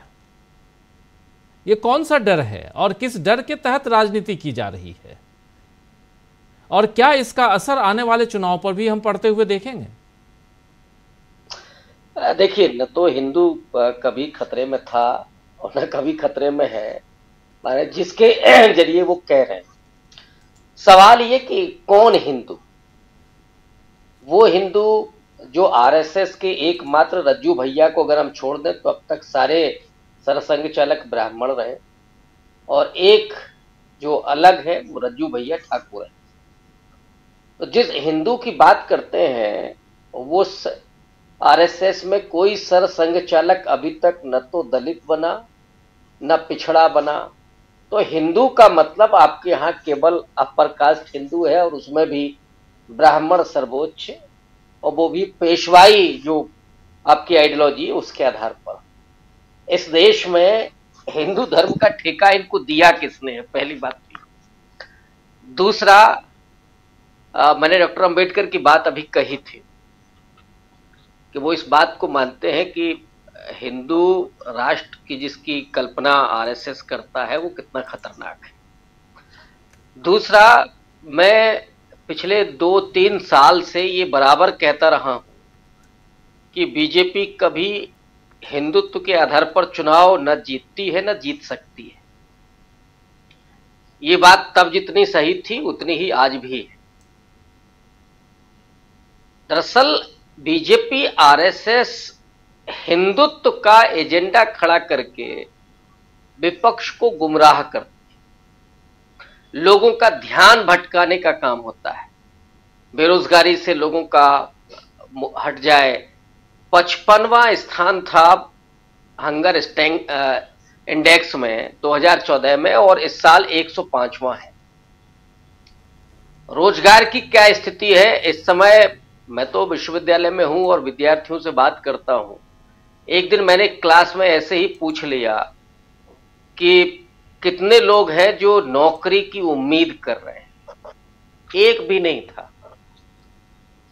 अब आप समझ सकते हैं कि हम लोग विश्वविद्यालय में क्या बनते हुए देख रहे हैं। भी हमने ये नहीं कहा कि हां हमको नौकरी मिलेगी, सब है। ये जब एक विश्वविद्यालय का हाल है तो पूरे देश का हाल होगा। हम तो केवल एक क्लास की बात कर रहे हैं। तो जहां रोजगार की उम्मीदें लोगों के मन में नहीं है, महंगाई इतनी है, आप 81 करोड़ लोगों को राशन दे ही रहे हो, फिर ये जो हिंदू है वो हिंदू कौन? 81 करोड़ जो लोग राशन ले रहे हैं वो कौन है? ये गैर हिंदू है क्या? जो इस देश में कुपोषित लोगों की संख्या है उसमें कौन है? वो हिंदू नहीं है क्या? जो हंगर इंडेक्स में 105वां स्थान है, इसमें जो भुखमरी के कगार पर है वो कौन है? जब इस देश में 80% हिंदू है तो ऑब्वियस है कि उसमें अधिकांश हिंदू होंगे। लेकिन अगर आरएसएस ये सोचता है, और मैंने पहले भी कहा था कि आरएसएस की बेचैनी यही है कि इसको कोई एक्सेप्ट नहीं कर रहा है। वो एक दौर था, वो खत्म हो गया, जब इस विचारधारा को लेकर के लोगों के मन में थोड़ी आशा भी होती थी और कई बार लोग भ्रम में रहते थे। उन्हें लगता था नहीं बेहतर है, 2014 के बाद तो वो भी सारी स्थितियां बहुत क्लियर हो गई कि आए थे राम राज्य बनाने और कौन सा राज्य इन्होंने बना दिया। क्या हुआ है इन 10 साल में इस देश में, ये सबको मालूम है। मैं जिस बात को रेखांकित करता रहा हूं कि हिंदुत्व के आधार पर अगर बीजेपी चुनाव जीतती तो अयोध्या कभी नहीं हारती। सांप्रदायिकता के आधार पर अगर चुनाव जीतती तो 92 के बाद बीजेपी उत्तर प्रदेश में नहीं हारती। बीजेपी विशुद्ध रूप से धर्म आधारित सांप्रदायिक राजनीति करती है, लेकिन चुनावी गणित वो जातियों के आधार पर करती है। और ये देश कृषि प्रधान नहीं है, जाति प्रधान है। अजीब जी, जातियों पर खेलती है। और हरियाणा का जो अभी जिक्र हो रहा था, CSDS का सर्वे आया है कि नॉन जाटव, दलित, पिछड़ा, खत्री और ब्राह्मण, ये वोटर बीजेपी के साथ गया तो और भी, लेकिन ये CSDS का सर्वे क्या, और यही महाराष्ट्र पर भी लागू होता है। महाराष्ट्र में जो 12% दलित है, 8% बुद्धिस्ट है, वो ज्यादातर महार है, OBC 40% करीब है। अब महाराष्ट्र में भी जो हिंदुत्व भी मोहन भागवत कह रहे हैं, वहां मराठा के अगेंस्ट पॉलिटिक्स होगी जो अंदर ही अंदर चलेगी, और उसमें भी हो सकता है कि दलितों में वो नॉन महार पर खेल जाए या नॉन महार नॉन जाटों पर खेल जाए। ये असली खेल है बीजेपी का। और जब भी ये नहीं चला, जैसे लोकसभा चुनाव में नहीं चला, अब महाराष्ट्र में भी वो जो स्थिति है, एक तो संविधान का जो मुद्दा है वो अब नैरेटिव के स्तर पर तो होगा, लेकिन वोट हासिल करने का ये मुद्दा नहीं है। अब इस बात को कांग्रेस पार्टी को समझना पड़ेगा। नैरेटिव तो है संविधान वाले इश्यू में, लेकिन वोट मिलेगा आपका भागीदारी और रिप्रेजेंटेशन से। हरियाणा में जैसे हुआ था कि 48 टिकट आपने केवल 2 जातियों को दे दिए, जाट और जाटव को, उसका भी कहीं नुकसान दिखा। वैसे ही अगर आप यहां मराठा और OBC को कैसे एडजस्ट करेंगे, दलितों और बुद्धिस्टों को कैसे लेकर के आएंगे, अपर कास्ट को कैसे आउटरीच करेंगे, ये सोशल इंजीनियरिंग करनी पड़ेगी। इसमें माहिर है बीजेपी, असली खेल यहां जहां है। तो इसलिए मैं कभी इस नैरेटिव से नहीं घबराता हूं कि साहब RSS ने ये बोल दिया। अरे पहले ये घर तो अपना सुधार लें, जो हिंदुत्व की बात कर रहे हैं, पहले उस जातिवाद को ही खत्म कर लें, उसके बाद हिंदू की बात करें। तो वो संभावना है ही नहीं। और गोलबलकर तो सीधा जाति व्यवस्था को भी मानते हैं, जाति व्यवस्था के भीतर असमानता को भी मानते हैं। तो जहां असमानता आधारित आप जाति व्यवस्था को लागू करने की बात करते हैं, वो हिंदू एकता कभी हो ही नहीं सकती। अब वो समरसता की बात करते, समानता की बात नहीं करते। सामाजिक समरसता, सामाजिक समरसता में क्या है, वो उदाहरण देते हैं कि जैसे हाथ हमारा है तो 5 उंगलियां हैं, वो छोटी बड़ी है, माने असमानता तो रहेगी, लेकिन जब मुट्ठी बंधेगी तो वो ताकत होगी। वो मुट्ठी काहे के लिए बंधेगी? मुसलमानों के खिलाफ। तो जो छोटा है वो बेचारा छोटा ही रहेगा, उसे आप बराबरी का हक नहीं देंगे। केवल और केवल मुसलमानों के खिलाफ खड़े कर देना, ईसाइयों के खिलाफ खड़े कर देना, और जब उनकी अधिकारों की बारी आए, आरक्षण की बात आए, तो उनको किनारे लगा देना। यही RSS है जो लगातार आरक्षण के खिलाफ बोलती रही, संविधान के खिलाफ बोलती रही, डॉक्टर अंबेडकर का अपमान करती रही। उसके बाद उनको लगा कि इससे चुनाव में मामला नहीं बनेगा, तो फिर प्रातः स्मरणीय हो गए डॉक्टर अंबेडकर। आज भी मोहन भागवत ने उनको याद किया। परम पूज्य डॉक्टर अंबेडकर ने क्या कहा था कि साहब ये तो अराजकता हो जाएगी, मतलब अब कोई आंदोलन भी नहीं होगा। और डॉक्टर अंबेडकर ने जिस बात को कहा था, मैं जरा स्पष्ट कर दूं, उन्होंने कहा था कि कोई लोकप्रिय आंदोलन जैसा अन्ना का आंदोलन हुआ था, इस तरह का आंदोलन खतरनाक है। आंदोलन कौन सा जरूरी है, अंबेडकर उसी भाषण में संकेत कर रहे हैं जिस भाषण का जिक्र किया मोहन भागवत ने, जो सामाजिक समानता के लिए हो, सामाजिक न्याय के लिए हो, देश के एक करने के लिए हो, ये आंदोलन होने चाहिए। इन आंदोलनों को नहीं खारिज किया डॉक्टर अंबेडकर ने।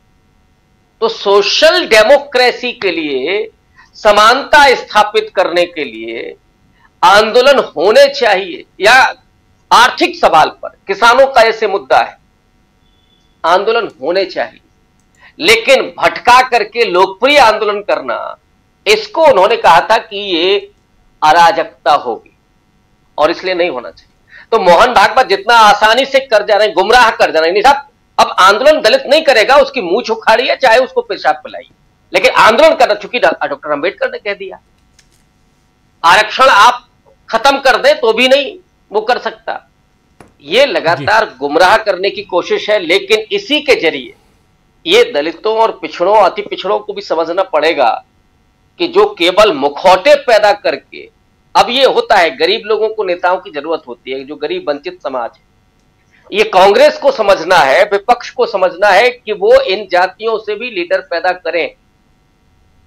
जब तक आप रिप्रेजेंटेशन नहीं देंगे तो चुनावी जो आपका डेमोक्रेसी है, या जो चुनाव में आप वोट लेने के लिए जा रहे हैं, उस समय वो कहीं ना कहीं अपने नेता की तरफ देखते हैं, और अगर वो नेता उनका बीजेपी में बैठा है तो फिर दिक्कत हो जाती है। और इसलिए मैं बराबर कहता हूं कि इस देश का अभी भी अधिकांश जो समाज है वो सांप्रदायिक नहीं जी, ये है, और इनका यही काम है, ये लगातार सांप्रदायिक बनाने की कोशिश कर रहे हैं, और इनकी जो नाकामी है उसी की वजह से इस तरह के लगातार बयान और भाषण आ रहे हैं। जी राजीव जी जी, बहुत कुछ चुनाव की समीक्षा हम कर रहे हैं आने वाले समय में, और सियासी देश की सियासत किस दिशा में जा रही है उसकी बात कर रहे हैं। उसमें आज आरएसएस प्रमुख का भाषण, उसकी चर्चा भी, और साथ साथ क्या हिंदुत्व के नाम पे आने वाले समय में फिर से चुनाव को हम लड़ते हुए देखेंगे बीजेपी को, और बीजेपी के साथ कितना देते हुए आरएसएस दिखाई देता है, इन सब की चर्चा। जल्दी से एक छोटा सा कमेंट हेमंत जी आपसे भी चाहूँगा, और फिर गर साहब आपके पास क्लोजिंग कमेंट के लिए आता हूँ। हेमंत जी, क्या आपको लगता है कि अभी अब अगले चुनावों में फिर से हम वही हिंदुत्व और उसके इर्द गिर्द, और खासकर जबकि ये दोनों राज्य बहुत महत्वपूर्ण हैं, महाराष्ट्र बड़ा राज्य है और सबसे बड़ी चीज़ है कि यहाँ बहुत सारे प्रयोग होते रहे हैं, उस आधार पे भी देखा जाए तो क्या आज जो है उसकी एक रूपरेखा तैयार की गई इन भाषण से, खासकर आरएसएस के भाषण से, वो दिखाई देता है क्या? राजीव जी, इस देश के आदिवासियों, दलितों, पिछड़ों, अति पिछड़ों ने जो कुछ हासिल किया वो इस देश में संविधान और लोकतंत्र के जरिए हासिल किया। हिंदू होने की वजह से उनको कुछ नहीं हासिल हुआ। हिंदू होने की वजह से उनको अपमान, उनको जिल्लत की जिंदगी, उनके साथ भेदभाव ये होता रहा। तो ये जब मोहन भागवत जो हिंदुओं को एकजुट करने की जो बात कर रहे हैं, उनके इस भाषण की चिंदी उड़ाने के लिए नीचे कौन जाएगा?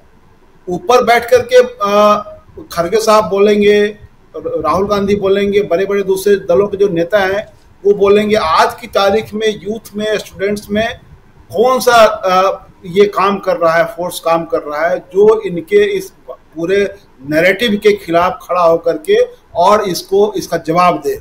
ये नहीं हो रहा है। इनका जो नैरेटिव है नीचे में बिल्कुल एक तरफा चल रहा है, और ये सबसे खतरनाक है। जो ये खतरनाक विचार लेकर के आए हैं, इनका ये किस तरह की पोजिशनिंग करते हैं, इसको देखने की जरूरत है। राष्ट्रपति महोदया उज्जैन के मंदिर, महाकाल मंदिर में गई तो वहां पूजा करने के बाद उन्होंने झाड़ू लगाया, और कहा गया कि स्वच्छता का संदेश देने के लिए उन्होंने झाड़ू लगाया है। वो उनकी जो सुपरमेसी है उसको डिमीन करना था, उसको नीचा दिखाना था कि तुम्हारी सुपरमेसी को इस मंदिर परिसर में हम नहीं मानते हैं। ये है उनका, इस तरह की ये पोजिशनिंग करते हैं।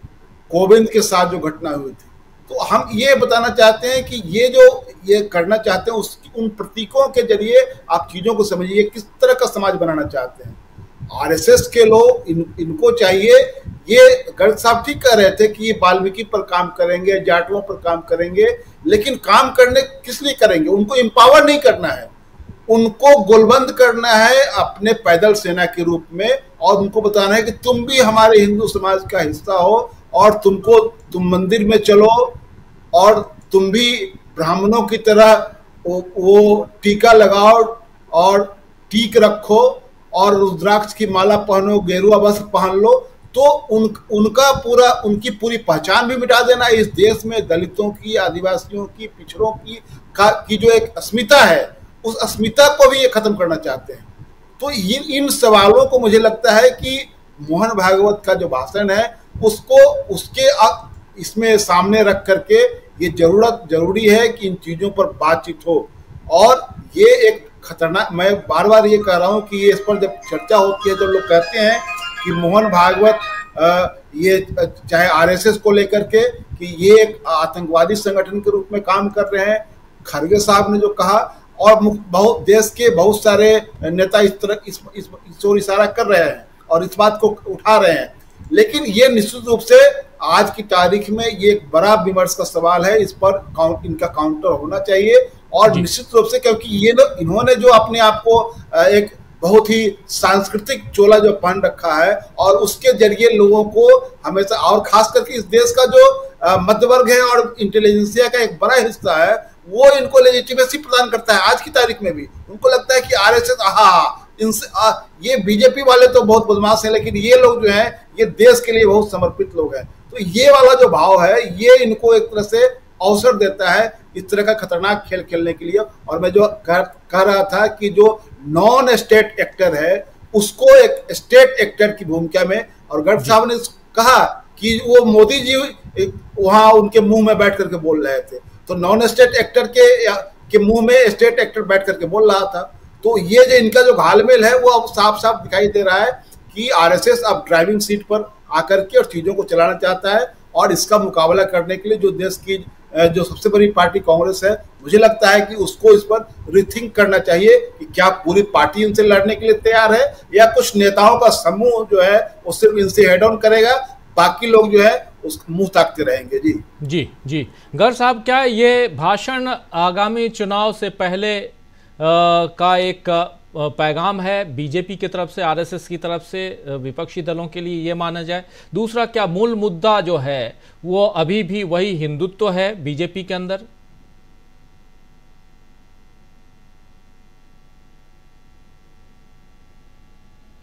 अनम्यूट कर लीजिए प्लीज। ये पूरा भाषण जो था भागवत साहब का महाराष्ट्र के लिए था, नागपुर से दिया गया था, महाराष्ट्र के मतदाताओं के लिए था। महाराष्ट्र में 80% हिंदू हैं, 79% हिंदू हैं, और 12% के करीबन मुस्लिम हैं, और 6% के करीब बौद्धिस्ट हैं। वहाँ दूसरे राज्यों के मुकाबले अगर आप देखें, कुछ राज्यों में क्या होता है राजीव जी, कि पूरे के पूरे जिले, सभी जिले हिंदू बहुल नहीं होते हैं। महाराष्ट्र में 35 के 35 जिले जो हैं हिंदू मेजॉरिटी के जिले हैं, और ये वहाँ पर जो रणनीति अपनाना चाहते हैं वो ये अपनाना चाहते हैं कि हिंदुओं के वोट को कंसोलिडेट करना चाहते हैं, और जो बाकी लोग हैं उनको डिवाइड करना चाहते हैं। आप इसीलिए देखें कि अंबेडकर का जिक्र उन्होंने किया, जिस तरह की उन्होंने जिक्र किए आज के पूरे भाषण में, वो पूरा फोकस था।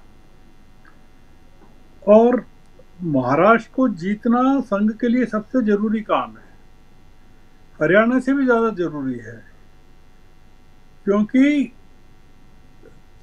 संघ को सबसे बड़ा धक्का जो लगा है वो महाराष्ट्र में जो बीजेपी का लोकसभा में सफाया हुआ उससे लगा है। अगर आपने नोटिस किया हो और पूरी की पूरी जो आलोचना की उसने बीजेपी की, या विवेक पत्रिका ने जो आलोचना की, या अजीत पवार से जो उन्होंने जो इनका हुआ गठबंधन, उसको लेकर अजीत पवार की जो आलोचना की उन्होंने, और उसमें उन्होंने एकनाथ शिंदे की आलोचना नहीं की। उन्होंने वो एकनाथ शिंदे को अगर आप देखें तो एकनाथ शिंदे ने जितने कैंडिडेट्स खड़े किए उसमें काफी उनको मिले, पर महाराष्ट्र में 13 सीटें कम हो गई बीजेपी की, 10 सीटें मिली उनको, 9 या 10 सीटें मिली। और कांग्रेस को सबसे बड़ा फायदा हुआ वहां पर कि 12 सीटें बढ़ गई, उनकी 13 सीटें हो गई। तो ये जो पूरा का पूरा भाषण था आज का, वो ये भाषण था कि हिंदू खतरे में नहीं है, संघ खतरे में है। और अगर महाराष्ट्र में चुनाव हार गए तो अगर संघ खत्म हो गया तो हिंदू खत्म हो जाएगा। जो उनके भाषण से जो ध्वनि निकलती है कि वो संघ अपने आप को ये मानता है कि संघ का रहना ही हिंदुत्व का रहना है। मतलब वो संघ अपने आप को हिंदुत्व का भगवान मानता है कि वो अगर आपने संघ को खत्म कर दिया तो फिर हिंदुत्व खत्म हो जाएगा। और वैसे ही अगर बीजेपी हार गई तो हिंदुत्व खत्म हो जाएगा। जैसे मोदी जी कहते हैं ना, मानते हैं कि वो अगर नहीं रहे पीएम तो देश खत्म हो जाएगा। तो मोदी जी मानते हैं कि उनके पीएम नहीं रहने से देश खत्म हो जाएगा। संघ ये मानता है कि अगर वो हार गए वहां महाराष्ट्र में तो हिंदुत्व खत्म हो जाएगा। तो हिंदुत्व को जिंदा रखने के लिए बीजेपी को जिताना जरूरी है। कर्नाटक में, तेलंगाना में, हिमाचल में ये तीनों हिंदू बहुल राज्य हैं, हिंदू मेजोरिटी के राज्य हैं। मतलब तीनों जगह 80% से ज्यादा हिंदू हैं, पर वहां हिंदुत्व का नाश नहीं हुआ, वहां हिंदुत्व कायम है वहां। तो ये लोग जब जहां हारते हैं वहां हिंदुत्व का पूरा नुकसान हो जाता है, या हिंदुत्व खतरे में पड़ जाता है। मैं इसीलिए कह रहा था कि ये जो पूरा इनका जो भाषण है वो बहुत फोकस्ड है, वेल प्लान्ड है, टारगेटेड है, एक पॉपुलेशन को टारगेटेड है। और वो महाराष्ट्र में बैठकर महाराष्ट्र के लिए बात कर रहे थे, नागपुर में बैठकर पूरे महाराष्ट्र को मैसेज दे रहे थे और ये बता रहे थे कि अगर महाराष्ट्र में ही हार गए तो फिर आरएसएस की इज्जत क्या रहेगी, या मोहन भागवत की इज्जत क्या रहेगी। तो आप पाएंगे कि अब जो संघ है वो पूरी ताकत लगाने वाला है महाराष्ट्र में। और इसीलिए आपने जो उदाहरण दिया अभी संजय राउत के या शिवसेना के भाषणों का, उसमें जो हिंदुत्व की बात वो कर रहे हैं वो एग्जैक्टली इसीलिए कर रहे हैं कि वो पैदा कर सकें। ये जो मोहन भागवत अपने आप को हिंदुत्व का वो बताते हैं, या संघ बताता है, या बीजेपी बताती है, वैसा नहीं है। शिवसेना का कहना है कि हिंदुत्व के तो रक्षक हम हैं। तो महाराष्ट्र में जो पूरी लड़ाई है राजीव जी, वो हिंदुत्व पर फोकस रहने वाली है। पूरा का पूरा जो घोषणा पत्र भी कहिए या पूरी तमाम चीजें कहिए, उसका आधार वो होगा। तो इसलिए ये जो महाराष्ट्र का मोहन भागवत एजेंडा सेट कर रहे थे लड़ाई का, और वो महाराष्ट्र के लोगों को ये बता रहे थे कि लोकसभा चुनाव के बाद जो हमारा और बीजेपी में जो मतभेद हो गया था वो अब नहीं है, खत्म हो गया है। क्योंकि पूरी लड़ाई महाराष्ट्र के रिजल्ट के बाद आई थी, ये बीजेपी और संघ के बीच में। तो इसलिए आप पा रहे हैं कि वहाँ आरएसएस ने बहुत पहले से कमान संभाल ली है पूरे के पूरे चुनाव की पूरी। तो चूंकि अभी हम उस बारे में बात नहीं कर रहे हैं, महाराष्ट्र के चुनाव को लेकर तैयारी की, पर महाराष्ट्र में चुनाव में काफ़ी जो एपिसोड्स हुए हैं, जो झगड़े चल रहे हैं महायुति में, अजीत पवार को लेकर जो चल रहा है, शिवाजी की प्रतिमा का जो गिर गई थी उसको लेकर जो चला पूरा का पूरा, बीजेपी वहाँ बहुत संकट में है और उसको संघ की वहाँ सबसे ज़्यादा ज़रूरत है। इसीलिए आप पा रहे हैं कि मोदी जी उनकी तारीफ कर रहे हैं, ट्वीट कर रहे हैं, उनको टैग कर रहे हैं मोहन भागवत को। देश का प्रधानमंत्री आरएसएस के प्रमुख के भाषण को टैग करे या उसकी तारीफ करे, आप सोचिए कि आपने कभी सुना नहीं होगा इस तरह का वाकया। ये बहुत ही, हम लोग इस पर बात नहीं करते हैं, इस पर चर्चा नहीं करते हैं कि क्या प्रधानमंत्री का ये करना, इस तरह का करना, उसको आप क्या मानेंगे, कॉन्स्टिट्यूशनली क्या मानेंगे, जिस पद पर वो बैठे हुए हैं उसके लिए क्या मानेंगे। तो क्या उस पर बात होगी कि नहीं होगी कि ये प्रधानमंत्री कर क्या रहे हैं, इन्होंने क्या संघ के सामने पूरी तरह से समर्पण कर दिया है, क्या हथियार डाल दिए हैं क्या जी। तो हमको ये मानकर चलना चाहिए कि देश के अब असली प्रधानमंत्री मोहन भागवत हैं, नरेंद्र मोदी नहीं है। नरेंद्र मोदी अब मुखौटा है संघ का, मोहन भागवत का मुखौटा नरेंद्र मोदी हैं, ये हमको मानकर चलना चाहिए। तो इसलिए आप भागवत साहब के भाषण को कई तरीके से पढ़ सकते हैं, उसको जितना पढ़ेंगे उसमें कई चीज़ें समझ में आएंगी। तो जी, जैसे वो कहते हैं कि हमास ने जो हमला किया इजराइल पर, या इजराइल हमास का, तो उसमें वो कहते हैं कि इस लड़ाई में कितने और देश झुलसेंगे या कितने लोग और झुलसेंगे। वो हमले की बात नहीं कर रहे हैं, वो जो शब्द इस्तेमाल कर रहे हैं कि और कितने देश या कितने लोग या कितने पॉपुलेशन झुलसने वाली है। तो एक बीजेपी के सामने जो सबसे बड़ा संकट आ गया है ये इस लड़ाई के कारण, वो बहुत बड़ा संकट है। तो उस पर फिर कभी बात करेंगे, अभी मौका नहीं है। मैं ये बता रहा था कि ये भाषण काफ़ी अलग किस्म का था और इतने तमाम सालों में उन्होंने आज ये बात नहीं की कि हिंदुओं की पॉपुलेशन कम हो रही है या मुसलमानों की बढ़ रही है, या रिजर्वेशन के बारे में कोई बात नहीं की, या जाति जनगणना के बारे में बात नहीं की। उन्होंने कोई बेसिक चीज़ों पर बात की जो आगे चलकर बीजेपी का पॉलिसी डॉक्यूमेंट बनने वाला है, या चुनावी घोषणा पत्र में आपको मिल सकती हैं वो तमाम चीज़ें वहाँ महाराष्ट्र में। जी बिल्कुल बिल्कुल, आप सही कह रहे हैं। तो चुनाव की तैयारी, अभी घोषणा नहीं हुई लेकिन तैयारियां जोरों पे हैं, और उसमें आप आज का जो भाषण था आरएसएस प्रमुख का भाषण, उस भाषण से आप उन चीज़ों को बहुत और नज़दीक से देख सकते हैं, यानी गहमा गहमी बहुत, और उसमें भी महाराष्ट्र का चुनाव है तो क्यों ना हो। तो बहुत कुछ आने वाले समय में हम देखेंगे, और हिंदुत्व का कार्ड कौन चलता है, और इस बार हिंदुत्व का कार्ड बीजेपी और शिवसेना के दोनों गुट को भी आप लोग देखेंगे चलते हुए महाराष्ट्र में।